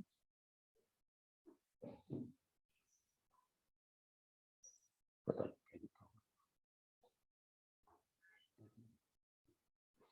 Sir but T2 will be, एक मिनट रुकना।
हेलो, मेरी आवाज आ रही है? Yes sir. अरे यार, यस सर। हाँ, बीच में सर का फोन आ गया, आईडीएस सर का फोन ना, तो वो जरूरी काम था तो मैंने उठा लिया। Sir but T2 will be less than T1 expansion से। हाँ, तो उससे अपन को कोई फर्क नहीं पड़ता बेटा। तुम कह रहे हो कि T2 will be less than T1, भाई अपन तो ये अज्यूम कर रहे हैं ना, जैसे तुम कह रहे हो कि T2 will be less than T1, अपन तो ये कह रहे हैं कि मान लो, आप अज्यूम कर लो कि दोनों का T1 सेम है। भाई दोनों का T1 सेम ले लो ना, T1 तो दोनों के लिए सेम होगा ना, लेकिन है ना, अगर मान लो दोनों का T1 सेम है अपने लिए, ये तो सेम है दोनों का, तो फिर T2 में से डिफरेंस बनेगा ना। T1 तो अपन ने दोनों में ये लिया, लिखा तो इस साइड में, है ना, इसलिए अपन को कोई डाउट नहीं, बिल्कुल डाउट नहीं। किसी को डाउट है तो बोलो भाई, अगर कोई डाउट है तो अभी बोलो। तो अपन को कभी भी ज्यादा नहीं सोचना है, इतना सारा एक्सप्लेनेशन मैं तुम्हें इसलिए दे रहा हूं ताकि आपका कॉमन सेंस बढ़े, वरना तो सीधा सीधा अपन को पता है रिवर्सिबल है, Q zero, surrounding zero, total zero, system zero. System ऐसे कैलकुलेट करने के लिए कहा, एडियाबैटिक में टेम्परेचर चेंज होता है, तो जितना वॉल्यूम चेंज करोगे उतना टेम्परेचर चेंज होगा, तो सिस्टम को जीरो बताना है। तो जितना वॉल्यूम चेंज किया, एक्सपेंशन किया, तो इसका कूलिंग हो गया, कंप्रेशन करोगे तो इसका हीटिंग हो गया। तो कंप्रेशन करोगे तो ये छोटा होगा, ये बड़ा होगा, तो कंप्रेशन में ये बड़ा होगा, ये छोटा होगा, हो गया आपका कैलकुलेशन करके अपन को बताओ, राइट? ठीक है ना, अब मेरे ख्याल से समझ में आ गया अपन को। ठीक है, क्या है ये, तुम लोग क्या बोल रहे हो? सर टाइम टेबल में आ गया, आपका क्लास 5 से 7 है कल ना? हाँ हाँ, तो ठीक है ना, वो मतलब अभी मैंने एडीएस सर को बोला है कि अगर मैं नहीं ले पाऊंगा तो मैं बताऊंगा, और मैंने तुमसे कहा अगर मैं कल क्लास नहीं होगा तो अपन को होमवर्क करना है, तभी तो आज पढ़ा रहा हूँ। चल नेक्स्ट पेज पे चलते हैं। अब अपन थर्ड कैलकुलेट करते हैं। अब देखो भाई, अब थर्ड में अपन ऐसे लिख लेते हैं, मान लो आइसोबैरिक प्रोसेस,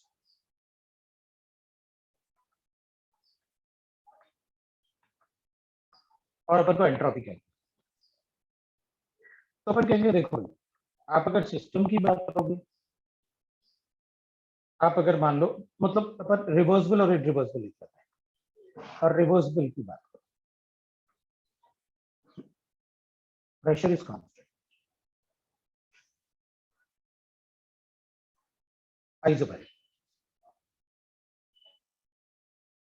है ना, आइसोबैरिक प्रोसेस है तो प्रेशर इज कांस्टेंट। तो अपन कहेंगे अगर रिवर्सिबल है तो डेल्टा एस टोटल जीरो है, तो अपन लिखेंगे delta S of system plus delta S of surrounding equal to zero. तो अपन कहेंगे देखो भाई, सिस्टम, अब ये system plus delta S of, ये डेल्टा एस टोटल होता है, यही लिख देता हूँ। अब सिस्टम तो अपन को पता है कैसे कैलकुलेट करना है, अपन तो इक्वेशन लिख लेते हैं कि भाई डेल्टा एस ऑफ सिस्टम कैसे कैलकुलेट करोगे, तो अपन कहेंगे आपने बताया तो कांस्टेंट प्रेशर पे कैसे कैलकुलेट करना है। अब प्रेशर कांस्टेंट है, ये इक्वेशन है अपने सामने, n CV ln of T2 by T1 लिखा था आपने, plus NR ln of P1 by P2 लिखा आपने। प्रेशर कांस्टेंट है तो ये वाला पार्ट तो जीरो हो गया, और वॉल्यूम वाला होता तो वो भी जीरो कर देता। भाई V1 by V2 लिख लो, वो V1 by V2 by V1 इसलिए लिख रहा हूं मैं क्योंकि अपन ने यहाँ पर CV लिखा हुआ है। अगर इधर CP लिखेंगे, ये दोनों इक्वेशन अपन ने लिखे थे जब लास्ट टाइम पढ़ा था, ln of T2 by T1, अब ये कांस्टेंट प्रेशर पे लिखा अपन ने, तो अपन लिखते हैं कि भाई NR ln of P1 by P2, ये है अपने पास। तो अपन क्या करेंगे, अपन ऐसे लिखेंगे डेल्टा एस ऑफ सिस्टम, तो अपन कहेंगे सर देखो कांस्टेंट प्रेशर कहा आपने, तो ये तो जीरो हो जाएगा P1 और P2, तो इससे कैलकुलेट करूंगा मैं system NCP ln of T2 by T1। therefore surrounding, अगर सराउंडिंग कैलकुलेट करना है मुझे तो मैं ऐसे कैलकुलेट कर लूँ, वो तो कैलकुलेट करूंगा ही क्योंकि दोनों टोटल जीरो आना है ना, तो जितना ये उतना ये माइनस साइन लगेगा बस। तो अगर मान लो इरिवर्सिबल प्रोसेस है तो हाँ, इरिवर्सिबल प्रोसेस में अपन को अब कहेंगे, इसमें भी आपने कंसेप्ट दे रखा है, आपको delta S total greater than zero चाहिए ना, तो delta S total is equal to delta S of system plus delta S of surrounding. देख भाई, डेल्टा एस ऑफ सिस्टम कैसे कैलकुलेट करते हैं अपन को पता है ना, तो अपन कहेंगे इसमें आप लिखते हो डेल्टा एस ऑफ सिस्टम, तो मैं इसको कर लूंगा, ये तो लिखा ही हुआ है अपने सामने NCP ln of T2 by T, और इधर अपन क्या लिखेंगे, तो अपन कहेंगे भाई सराउंडिंग तो हमेशा इरिवर्सिबल से कैलकुलेट करता है, और अगर इसका एक्सपेंशन है इसका कंप्रेशन होगा, इरिवर्सिबल है, अपन को अच्छे से पता है। अगर आप डेल्टा एस ऑफ सिस्टम को Q of system divided by T लिखोगे, तो मैं सराउंडिंग को minus Q of system divided by T लिखूंगा, और अगर अपन इसे नेगेटिव लिखेंगे मतलब कंप्रेशन हो रहा है, तो नेगेटिव एंट्रोपी क्या होगी, कम होगी ना कंप्रेशन के लिए, तो फिर सराउंडिंग का एक्सपेंशन होगा तो पॉजिटिव हो जाएगा सराउंडिंग। तो वो पार्ट अपन को थोड़ा कॉमन सेंस से सोचना होता है, तो अपन इसमें लिखेंगे NCP T2 minus T1 divided by T। मैंने Q by T कर लिया, मैंने Q by T कर लिया, और ये Q by T क्या, Q by T1 ये जो टेम्परेचर आएगा अपने पास Q by T में जो अपन टेम्परेचर लेंगे, this should be the final temperature, this should be the final temperature. तो अपन क्या करेंगे, इधर अपन लिखेंगे, ऐसा क्यों किया आपने, क्योंकि मैंने इरिवर्सिबल प्रोसेस किया, और इरिवर्सिबल प्रोसेस के लिए इंटीग्रेट थोड़ी करते हैं, रिवर्सिबल के लिए इंटीग्रेट, डेल्टा एस टोटल, इसमें ये T2 डैश होता है, और T2 डैश बड़ा होता है T2 से, T2 डैश बड़ा होता है T2 से, T2 डैश बड़ा होता है T2 से। अब मैं उसको ऐसे भी लिख सकता है, इधर जो पार्ट है ना मैं ऐसे भी लिख सकता, delta S of system is equal to dq of reversible process है, अगर इधर तो रिवर्सिबल से ही कैलकुलेट कर लेंगे अपन सिस्टम के लिए, क्योंकि आपने ये लिख रखे ना ln वाले सिस्टम के लिए, तो अपन क्या करेंगे इसमें, अपन लिखेंगे NCP dt हो जाएगा डिवाइड बाय T हो जाएगा, और T1 से T2 कर लेना है, ये आ जाएगा। और अगर डेल्टा एस ऑफ सराउंडिंग करूंगा तो अपन को पता है, डेल्टा एस ऑफ सराउंडिंग करूंगा तो फिर Q of surrounding dq of surrounding होगा, डिवाइडेड बाय T करूंगा तो फिर मैं dq ऑफ सिस्टम कर लेता हूँ, डिवाइडेड बाय T कर लेता हूँ, और dq ऑफ सिस्टम क्या होगा अपने पास, तो अपन कहेंगे इसमें इरिवर्सिबल प्रोसेस के, तो इसको लिखेंगे अपन, that is minus NCP T2 dash minus T, क्योंकि पहले मैंने आपको बता रखा है कि सारे के सारे calculation for the surrounding irreversible process से होंगे, सराउंडिंग के कोई भी कैलकुलेशन हो वो सारे के सारे इरिवर्सिबल प्रोसेस से होंगे, क्योंकि सराउंडिंग इतना बड़ा रेजर्वायर है कि उसमें थोड़ा सा हीट चेंज से कोई डिफरेंस या टर्बुलेंस नहीं आने वाला, तो अपन ने डायरेक्टली लिख लिया, क्यों फर्क है इतना सब, ये अपन ने डायरेक्टली लिख लिया भाई, ये भी तो आपने कैलकुलेशन किए थे पहले, समझ में आया ना क्या किया अपन ने, तो ये अपन ने लिख लिया। अब अगर आइसोकोरिक प्रोसेस की बात करोगे तो देख भाई, CP की जगह सिर्फ CV आना है, तो आइसोकोरिक प्रोसेस हो जाएगा, for isochoric process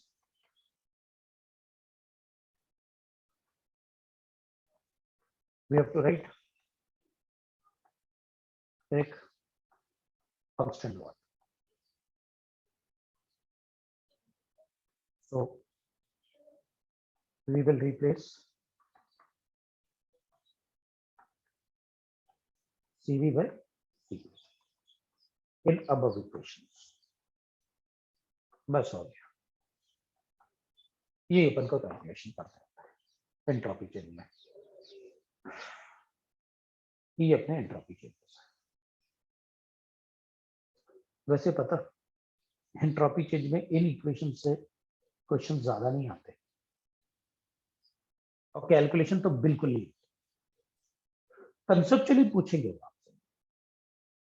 isobaric process है, अपन को पता है रिवर्सिबल के लिए डेल्टा एस टोटल हमेशा 0 होगा, कोई भी रिवर्सिबल प्रोसेस। इस टाइप से पूछेंगे वो, एडियाबेटिक है तो बताओ डेल्टा एस ऑफ सराउंडिंग क्या होगा, इस टाइप से पूछेंगे। ये कोई नहीं पूछने वाला कैलकुलेट करो इसमें डेल्टा एस टोटल कितना आएगा रिवर्सिबल प्रोसेस में, ये क्वेश्चन कभी आए नहीं। बस एंट्रोपी से एक छोटा सा क्वेश्चन आता है, delta S is equal to delta H upon T, इससे कैलकुलेशन आता है, ये फेज ट्रांजिशन से अपन को पता है ये फेज ट्रांजिशन होता है।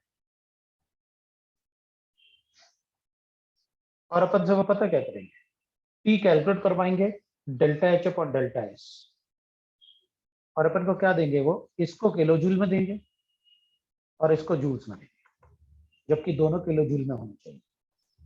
तो अपन क्या करेंगे, convert this into kilo joule. मतलब अगर मान लो एंट्रोपी से 10 बार क्वेश्चन आया आज, तो 9 टाइम्स यही पूछा फेज ट्रांजिशन में।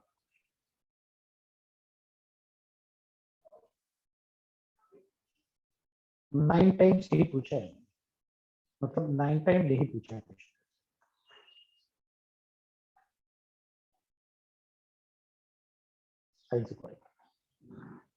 अगर 10 बार क्वेश्चन आया है एंट्रोपी से, तो 9 टाइम यही क्वेश्चन पूछा है जो मैंने लिख के, यही आता है बस, ये कोई कैलकुलेशन नहीं आते। हाँ कंसेप्चुअली क्वेश्चन आएगा, मैंने आपको सारे कंसेप्ट बताए। फेज ट्रांजिशन का क्वेश्चन आएगा, delta S is equal to delta H upon delta T, अपन को किस टेम्परेचर पे फेज ट्रांजिशन होगा वो कैलकुलेट करेंगे, और उसका डेल्टा एच गिवन होगा और डेल्टा एच गिवन होगा। ये फेज ट्रांजिशन अपन ने लास्ट टाइम पढ़ा था, एक पॉइंट देखना उसमें लिखा हुआ है फेज ट्रांजिशन, एक पॉइंट में अपन ने फेज ट्रांजिशन लिखा हुआ, बस यही आता है।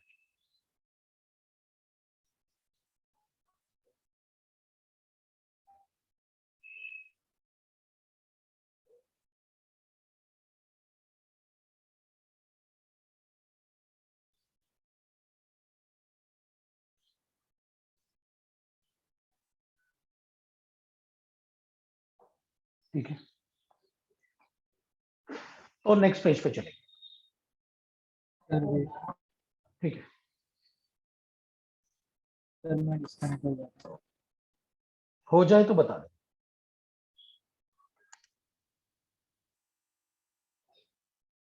ये नोट लिखा हुआ है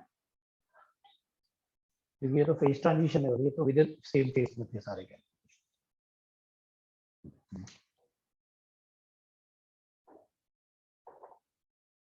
लेकिन अपन ये नहीं करें कि क्वेश्चन नहीं आएगा, शीट में गिवन होंगे तो शीट में भी 75% क्वेश्चन इसी टाइप के, बहुत सारे क्वेश्चन में यही क्वेश्चन मिलेंगे अपन को बस।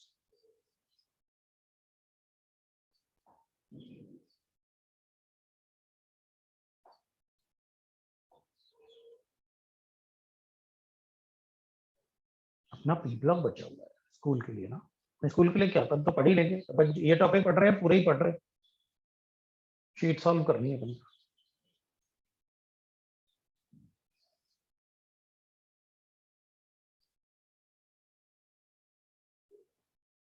सर नोट क्या लिखा, हो गया, नोट नोट क्या लिखा,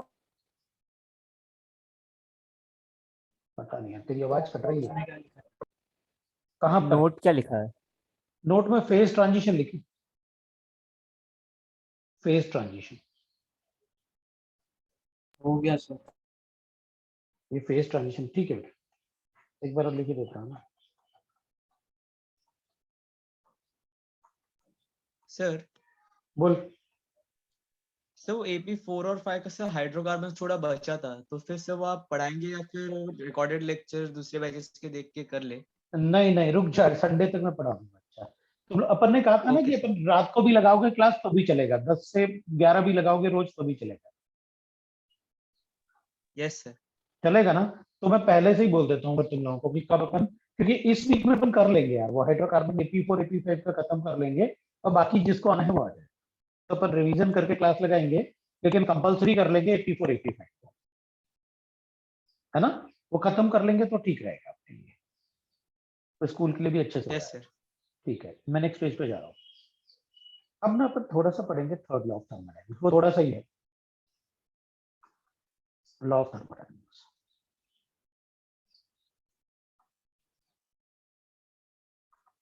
थर्ड लॉ ऑफ थर्मोडायनेमिक्स होता है द एंट्रोपी ऑफ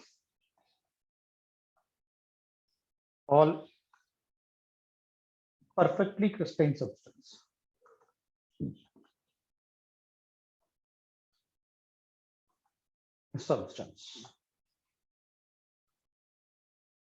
अब सब्सटेंस में आप मॉलिक्यूल भी लिख सकते हो और एलिमेंट्स भी लिख सकते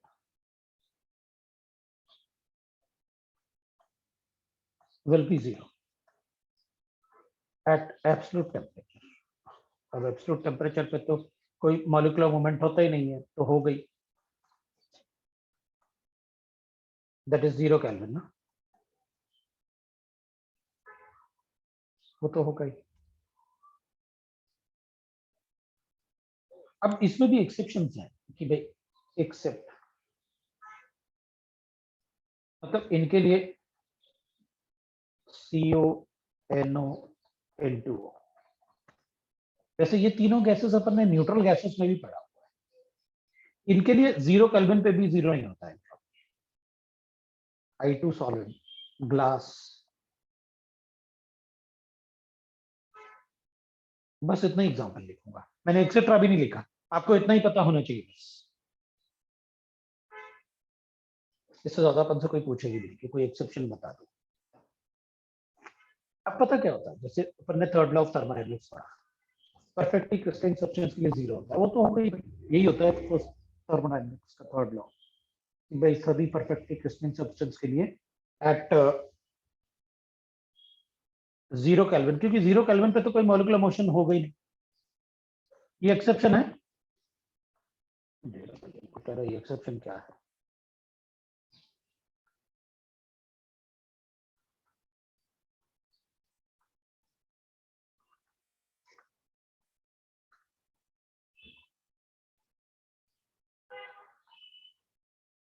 ये है, अब ऑब्वियसली बात है थर्ड लॉ के साथ लिखा ही हुआ तो उसी का एक्सेप्शन होगा, इनके लिए तो उस पर भी नहीं होता। मतलब ये कभी भी ऑर्डर्ड वे में अरेंजमेंट हो ही नहीं पाएगा, चाहे 0 केल्विन।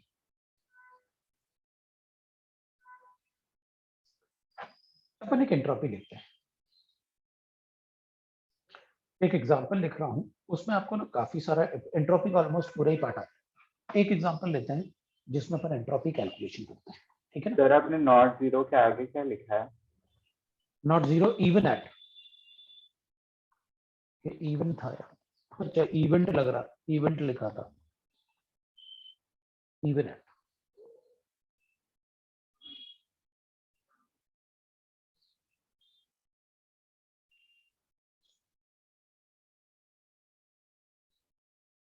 चलो देखते हैं, calculate the total change in entropy, change in entropy of system for, अब ये सिस्टम हो गया, मैं सिस्टम नहीं भी लिखता तो भी चलता, बट वो अपने लिए सिस्टम हो गया। For entropy for melting of ice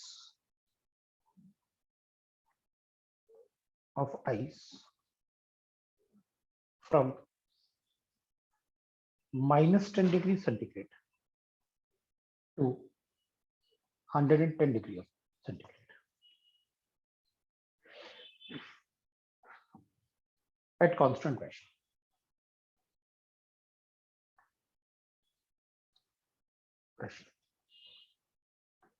Given delta H of fusion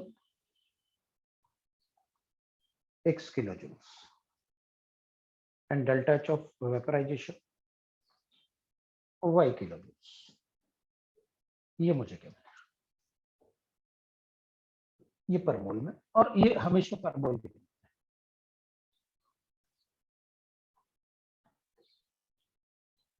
अपन क्या करेंगे, अपन कहेंगे ठीक है, अब देख भाई, अब इसमें -10 से 110 तक लेके गया, मतलब मेल्ट भी करोगे और वेपराइज भी करोगे। तो पहले तो मैं क्या करूंगा, एंट्रोपी चेंज। चलो देखते हैं। अब -10 डिग्री सेंटीग्रेड से पहले इसको 0 डिग्री सेंटीग्रेड पे लेके जाओ, तो इसमें डेल्टा एस चेंज आएगा। अब इधर 0 डिग्री सेंटीग्रेड से 0 डिग्री सेंटीग्रेड पे यहाँ इक्विलिब्रियम होगा, जहां आप फेज ट्रांजिशन करो, जहां फेज ट्रांजिशन करोगे, क्योंकि यहां से यहां तक फेज थोड़ी ट्रांजिट होगा, यहां से यहां तक तो आपने आइस को हीट किया, अब फेज ट्रांजिशन तो 0 पे करोगे ना, इक्विलिब्रियम तो 0 पे आएगा। अब 0 डिग्री से आप इसको 100 डिग्री तक लेके जाओ, तो इसके लिए डेल्टा एस 3 कैलकुलेट करूंगा। अब 100 डिग्री पे फिर फेज ट्रांजिशन करो, तो डेल्टा एस 4 कैलकुलेट करो। 100 से 100 डिग्री सेंटीग्रेड पे यहां फिर फेज ट्रांजिशन होगा, वेपराइजेशन होगा, और उसके बाद आप 100 से इसको डेल्टा एस 5 कैलकुलेट करोगे, जिसमें आप लिखोगे ये 110 डिग्री सेंटीग्रेड। ये सारा कैलकुलेशन करना है आपको। जब भी फेज ट्रांजिशन होगा, यहाँ सेम फेज में अपन कैसे कैलकुलेट करेंगे, फेज ट्रांजिशन में कैसे कैलकुलेट करेंगे, वो अपन को पता है। चलो अब सब्स्टिट्यूट करते हैं।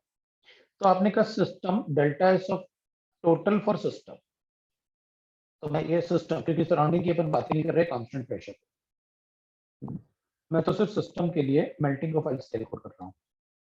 Delta S 1, delta S 2, S 3, delta S 4 plus delta S 5, ये होगा भाई टोटल चेंज। अब अपन कहेंगे देख भाई, यहां पर आप कांस्टेंट प्रेशर पे टेम्परेचर चेंज कर रहे हो, एक्सपेंशन तो कर नहीं रहे, टेम्परेचर ही चेंज कर रहे हो ना। तो अपन को इक्वेशन पता है कैसे कैलकुलेट करते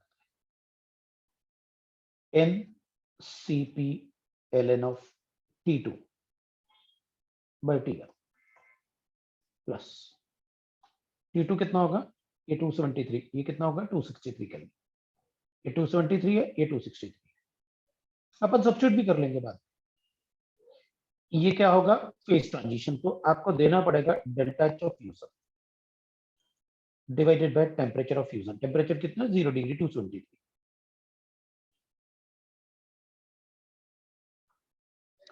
डेल्टा एस 3 क्या है, अब सेम फेज है, तो सेम फेज में तो आप कांस्टेंट प्रेशर पे NCP ln of T2 by T1 लिखोगे, प्लस करोगे। फिर फेज ट्रांजिशन, तो मुझे लिखना पड़ेगा delta H of vaporization divided by T of vaporization, मतलब वॉल्यूम पर। फिर क्या करना पड़ेगा, डेल्टा एस है, डेल्टा एस है क्या है, फिर फेज ट्रांजिशन है, तो NCP ln of T2 by T1 final temperature. अब मैं सब्स्टिट्यूट कर लेता हूँ, यहाँ डेल्टा एस, तो N तो मोल्स हो जाएगा, Cp अपन को वाटर के लिए गिवन होगा, अब नहीं गिवन है तो अपन को पता है वाटर इज ट्राइएटॉमिक मॉलिक्यूल, तो ये अपन को गिवन होगा Cp of ice, Cp of liquid और Cp ऑफ वेपर, वो अपन को गिवन होंगे क्वेश्चन में। तो अपन यहाँ पर Cp लिख लेते हैं, और ln ऑफ T2 कितना है अपने पास, 270 डिवाइड बाय 263, ये हो जाएगा अपने लिए x divided by temperature of fusion 270। अब Cp में R जूल्स में होगा, तो इसको जूल्स में कन्वर्ट करना नहीं बोलना, क्योंकि Cp जो होगा वो अपने पास क्या होगा, 8/2 R होता है अगर ट्राइएटॉमिक मॉलिक्यूल है तो इसका यूनिट पे ही इसका यूनिट डिपेंड करेगा, ध्यान रखना इस बात का, क्योंकि अगर ये जूल है, ये किलो जूल है, ये किलो जूल है, तो इनको भी किलो जूल में होना चाहिए ताकि अपन इसको किलो जूल में कन्वर्ट कर पाए, वो ध्यान रखना। और वो नोट में मैंने यही बताया था जो गलती अपन से होती है, और कोई गलती नहीं करते अपन कैलकुलेशन।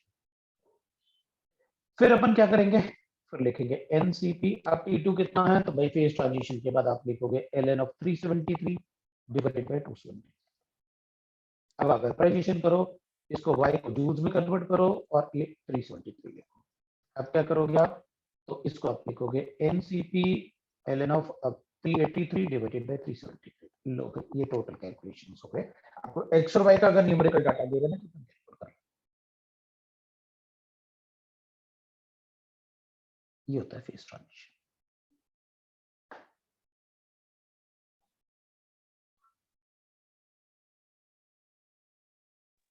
सर ऐसे क्वेश्चंस के लिए लॉग टेबल दिया होगा ना पहले से? अभी आइनिक पढ़ेंगे ना अपन, तो लॉग टेबल गिवन होगा क्वेश्चन में वैसे, लेकिन मैं आपको सिखा दूंगा। Okay sir. और टेम्परेचर हमेशा केल्विन में यूज होगा, कभी टेम्परेचर को डिग्री सेंटीग्रेड में यूज नहीं करेंगे जब तक कि डेल्टा टी ना हो। भाई डेल्टा टी को आप केल्विन में लिखो या डिग्री सेंटीग्रेड में लिखो, क्या फर्क पड़ने वाला है, चेंज तो उतना ही रहेगा। वो एलएन का वैल्यू मैं आपको सिखा दूंगा कैसे कैलकुलेट करते हैं, वो मैं आपको सिखा दूंगा, सारे लॉग वैल्यू सिखा दूंगा और anti log values. It will take hardly 20-25 minutes. अगर किलो जूल को जूल में कन्वर्ट करना है 1000 से मल्टीप्लाई कर,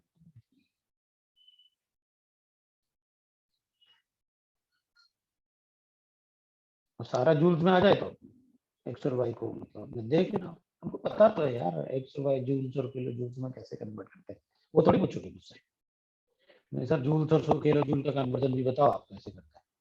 अब देख, अगर अपन मान लो एक फेज ट्रांजिशन लिखे, अपन एंट्रोपी लिखे फेज ट्रांजिशन से, तो देख कैसे दिखेगा अपन को, वो देखते हैं ना। अगर मान लो अपन टेम्परेचर के साथ एंट्रोपी चेंज देखते हैं, तो एंट्रोपी वर्सेस टेम्परेचर का ग्राफ लिखते हैं।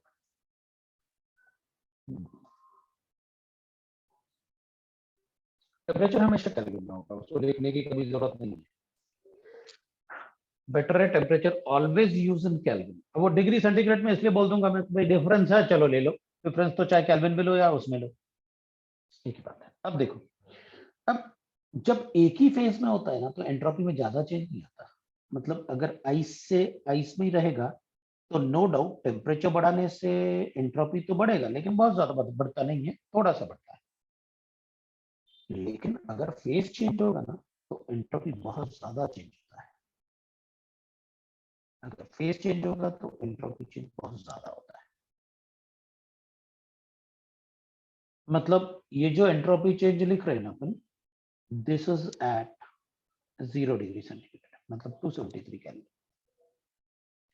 उसके बाद जब आप इसको मेल्ट कर लोगे ना, इधर 0 डिग्री पे आ गए ना, तो अब आप टेम्परेचर 100 तक बढ़ाओगे तो ज्यादा चेंज नहीं आएगा। लिक्विड है ना, रहेगा तो लिक्विड स्टेट में ही, इसलिए बहुत ज्यादा चेंज नहीं आता। एंट्रोपी आता तो है चेंज, लेकिन बहुत ज्यादा नहीं आता। It will be like this. लेकिन जब आप वापस इसको 100 से 100 पे जब फेज ट्रांजिशन होगा तो फिर इसमें बहुत ज्यादा टेम्परेचर चेंज आएगा, तो फिर अपन लेके फिर बहुत ज्यादा टेम्परेचर चेंज आएगा, फिर बहुत ज्यादा टेम्परेचर।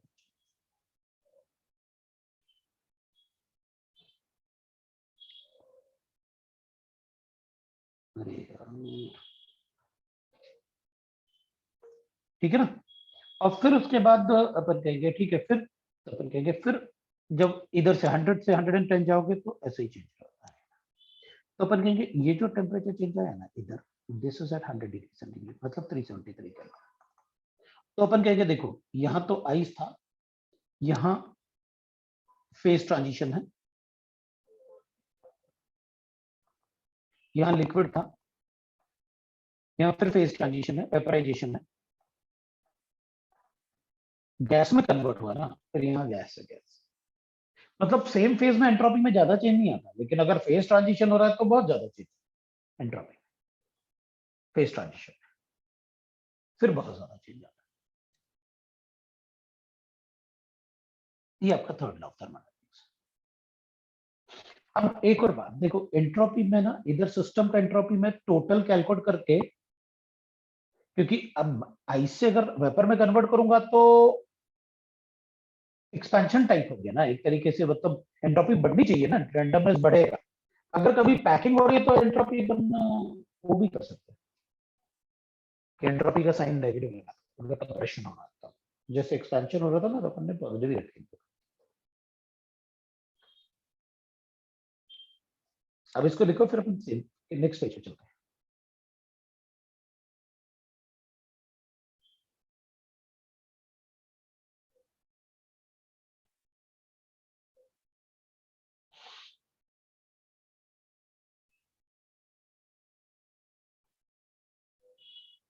करें, नेक्स्ट पेज पे चले, हो जाए तो बता देना, मतलब मैं कुछ नहीं बोल रहा, डन लिखो जल्दी से।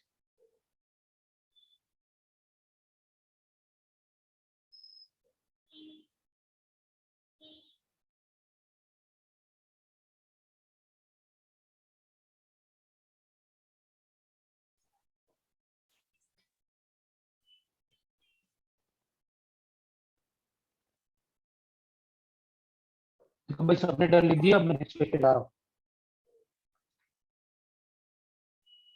अब मान लो एक एग्जांपल लेते हैं, calculate the total entropy change.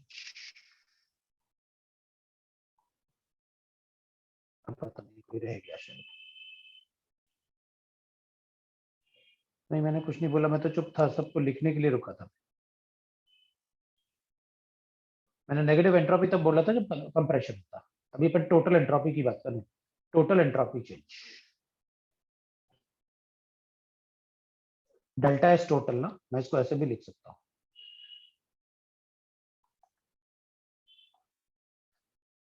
For melting of ice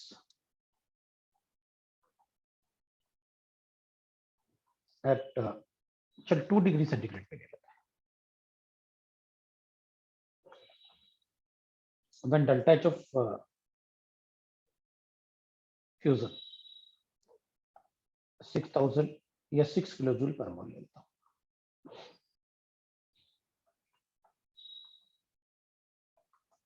ऐसा रहेगा, तो अपन पता क्या बोलेंगे, आंसर लिखते हैं। सर डेल्टा एस टोटल जो होता है वो डेल्टा एस ऑफ यूनिवर्स होता है, और डेल्टा एस टोटल होता है delta S of system plus delta S of surrounding. यहाँ तो मुझे सराउंडिंग से भी डील करना पड़ेगा, क्योंकि आपने कहा delta S total change calculate करो, अब सिस्टम के लिए कैलकुलेट करो। इधर तो फेज ट्रांजिशन है क्योंकि आपने लिखा है melting of ice, so delta H divided by T लिख लेता हूँ। तो डेल्टा एच कितना है अपने पास 6000 joules, so 6000 divided by temperature कितना होगा, तो अपने पास आइस 273 होगा, और डेल्टा एच ऑफ सराउंडिंग तो अपन कहेंगे ये भी delta H of system, delta H divided by T होगा। अब अपन क्या लिखेंगे, तो अपन कहेंगे delta H 6000 divided bye 2 degree centigrade है तो 275 लिखूंगा। अब ये तो मेल्ट हो रहा है, तो इसका तो एक्सपेंशन होगा, तो इसका कंप्रेशन होगा।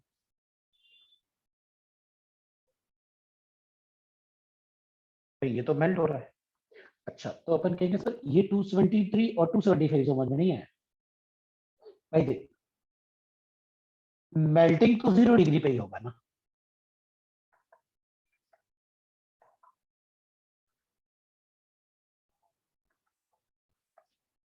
आपने सराउंडिंग टेम्परेचर 2 ले रखा है,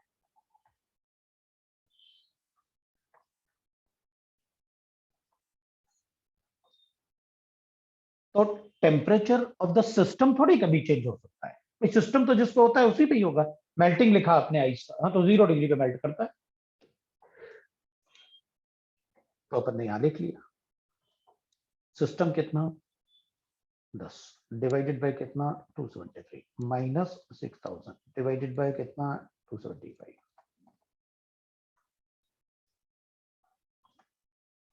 आइस का मेल्टिंग 2 डिग्री सेंटीग्रेड पे अपने आप हो जाएगा, हाँ तो 0 पे इक्विलिब्रियम आता है तो अपने आप तो हो ही जाएगा 2 डिग्री पे, हमने तो सिर्फ प्रूफ करके दिखाया कि it is a spontaneous process.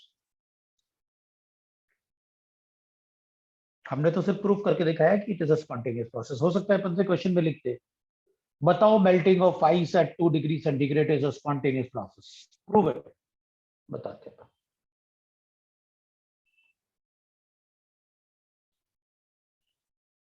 लेकिन इससे स्पॉन्टेनियस प्रोसेस मतलब जो प्रोसेस अपने आप हो जाए उनको अपन स्पॉन्टेनियस कहते हैं।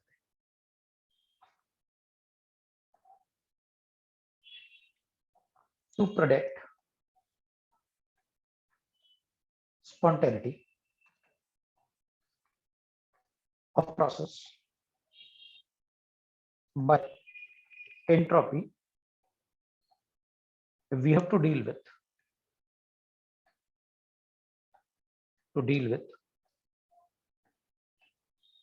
system as well as surrounding.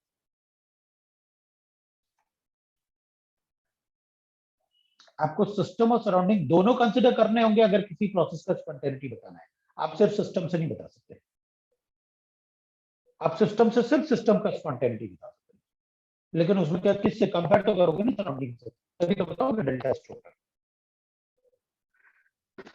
सो और सराउंडिंग को कैलकुलेट करना बड़ा मुश्किल है, और सराउंडिंग से डील करना बड़ा मुश्किल है। जैसे मैंने आपसे कहा भाई देखो, डेल्टा एस ऑफ सराउंडिंग जो होता है वो हमेशा इरिवर्सिबल से कैलकुलेट करते हैं। तो यहाँ तो फेज ट्रांजिशन था, तो इरिवर्सिबल क्या है, एक्सपेंशन कंप्रेशन की बात करते तो मैं यहाँ इरिवर्सिबल की बात करता। वही तो कैलकुलेशन आपने सिखाया है आज कि सिस्टम कैसे कैलकुलेट करते हैं और सराउंडिंग से डील करना है तो हमेशा इरिवर्सिबल से करेंगे। यहाँ तो सिर्फ फेज ट्रांजिशन था तो डेल्टा एच बाई टी ले लिया मैंने। जैसे मैंने आपसे कहा कि 90% केसेस में अपन को सिर्फ ये कैलकुलेशन पूछे जाते हैं। So we use another thermodynamical function,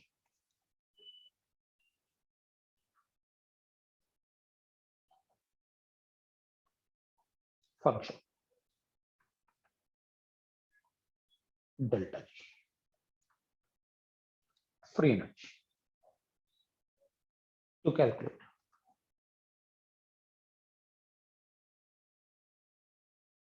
which can predict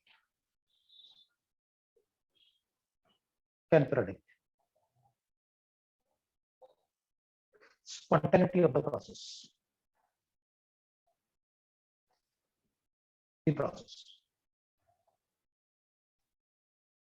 by system, मतलब वो सिर्फ सिस्टम से ही बता सकता है। तो अपन को फ्री एनर्जी एक ऐसा थर्मोडायनेमिक फंक्शन है जिससे अपन सिर्फ सिस्टम के बेसिस पे बता सकते हैं कि प्रोसेस स्पॉन्टेनियस होगा या नहीं। तो अपन को फ्री एनर्जी पता पड़ेगा।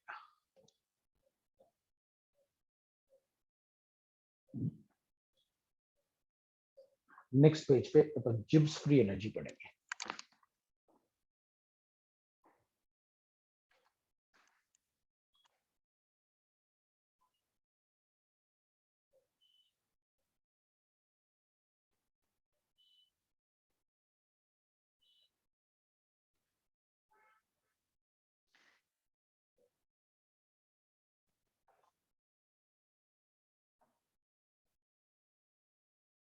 लिख लो तो बता दे।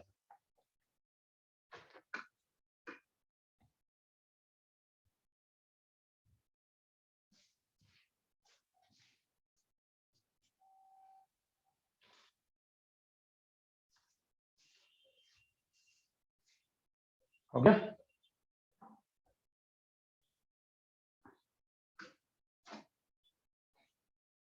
Yes sir. तो अपन जिब्स फ्री एनर्जी पढ़ेंगे।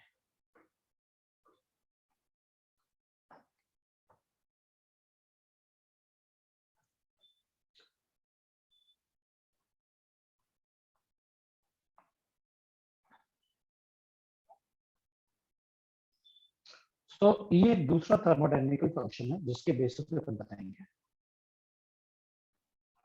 The spontaneity of the process.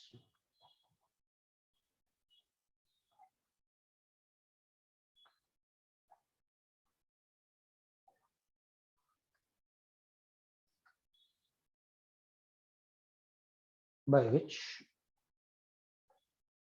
We explain या प्रेडिक्ट स्पॉन्टेनिटी। देख भाई अपन को डेल्टा एस टोटल अगर ग्रेटर देन 0 है तो स्पॉन्टेनियस प्रोसेस है, और अगर डेल्टा एस टोटल 0 है तो वो रिवर्सिबल रिएक्शन है, इक्लिप। और डेल्टा एस टोटल नेगेटिव कभी नहीं होता, या तो पॉजिटिव होगा या 0।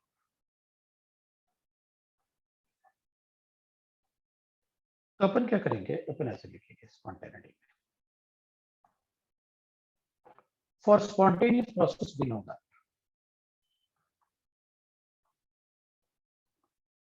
process, we know that delta S total जो होता है,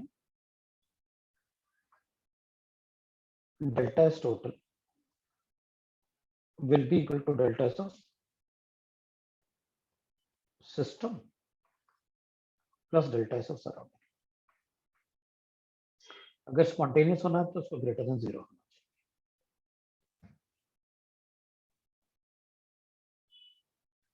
तो मैं इसको ऐसे लिख सकता हूँ, delta S total will be equal to delta H of system divide by T।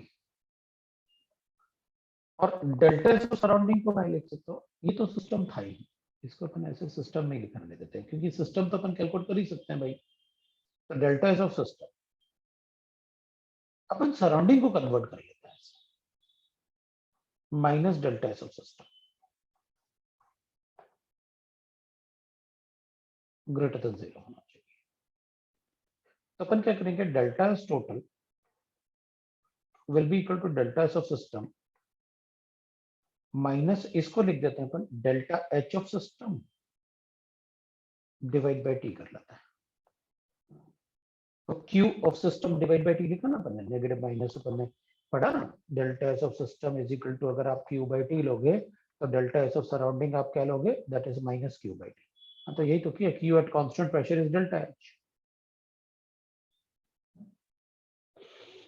इसको टी से मल्टीप्लाई कर लेते हैं, तो T delta S e greater than 0 होगा, T delta S total,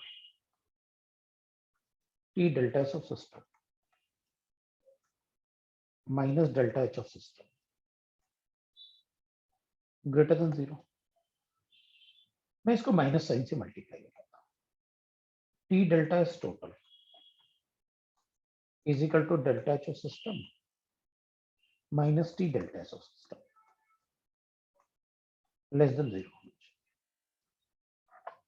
minus sign से मल्टीप्लाई किया ना, इसको भी 0। ये इक्वेशन आ गया अपने पास। अगर अपन इस इक्वेशन को इससे कंपेयर करें with delta G is equal to delta H minus T delta S, we get delta G जो है ना, that is equal to minus T delta S total।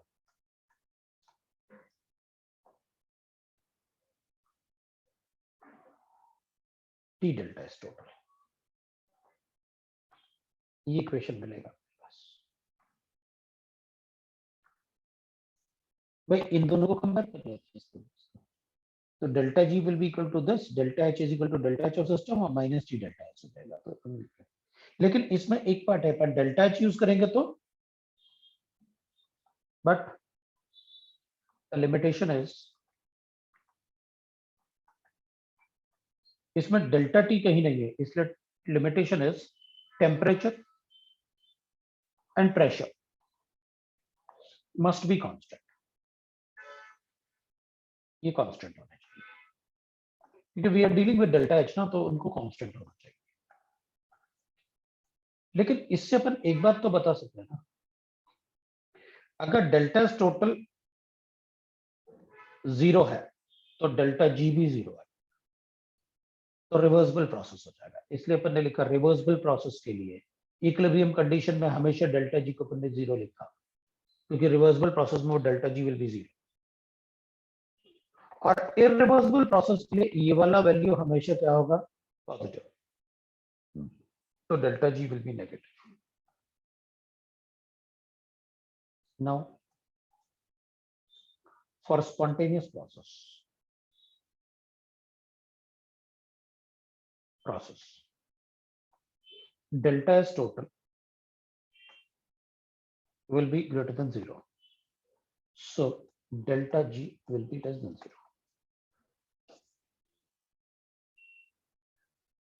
अगर प्रोसेस को स्पॉन्टेनियस होना है तो अपन क्या करेंगे, अपन तो डेल्टा जी से कैलकुलेट कर लेंगे.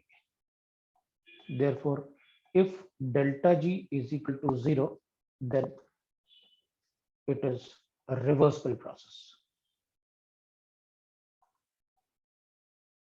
If delta G greater than 0, then non-spontaneous process.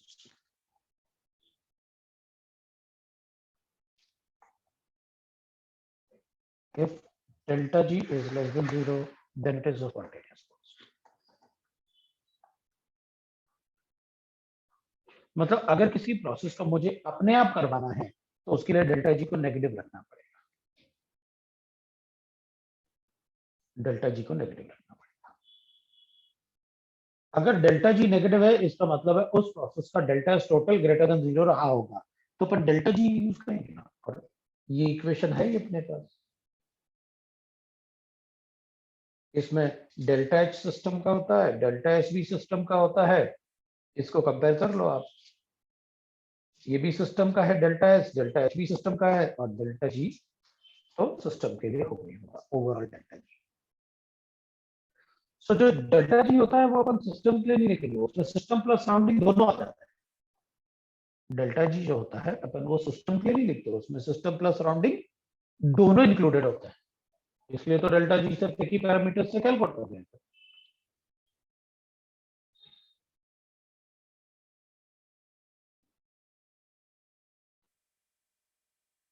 Right. अब जी पॉजिटिव कैसे होगा, तो हमने कहा अगर हो जाए तो फिर क्या करोगे, वो बताऊंगा ना कैसे. तो अपन नेक्स्ट पेज पे चलते हैं. पहले इसको लिख लो ताकि नेक्स्ट पेज पे मैं आपको पहले एक बार इस इक्वेशन को समझा दूं ये इक्वेशन है क्या. तो अपन एप्लीकेशन लिखेंगे इस इक्वेशन के, मतलब फ्री एनर्जी के एप्लीकेशंस लिखेंगे. अपन क्या क्या पढ़ सकते हैं फ्री एनर्जी.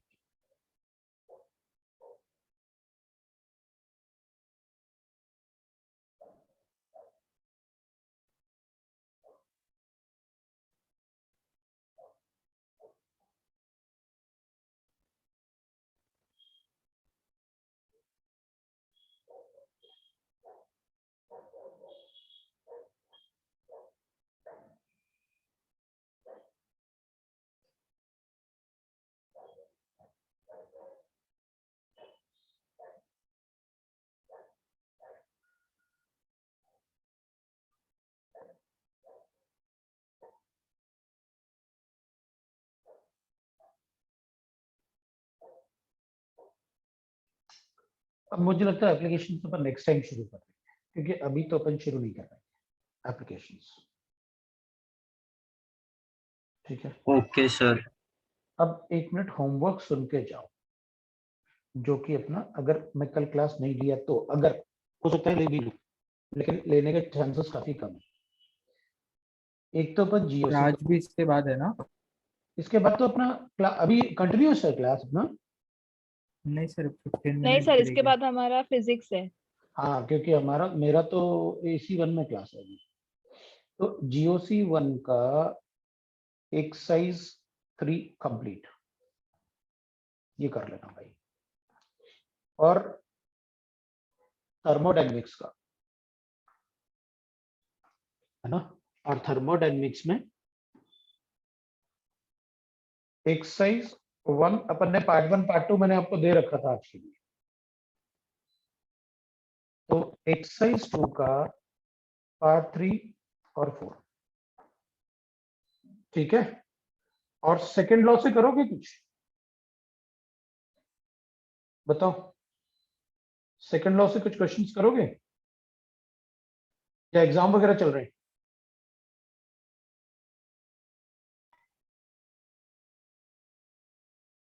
कर ले. सर इतना ही कर लेते हैं. हाँ सर. ठीक है, लेकिन कर लेंगे. फिर इसका Yes. पार्ट 1 भी दे दूं. कल काफी टाइम होगा ना, क्योंकि सर अपने ये पास- एक्सरसाइज 2 लिखा है ना? हाँ एक्सरसाइज 2 लिखा है,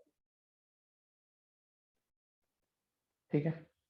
3, 4 और हाँ 1, 3 and 4 2 छोड़ देना अभी, ओके सर। मैं भी क्लिक कर लेता हूँ ना। चलो ठीक है, तो फिर आज इतना ही, चलो भाई, thank you. Bye bye sir. चलो thank you sir. Thank you sir.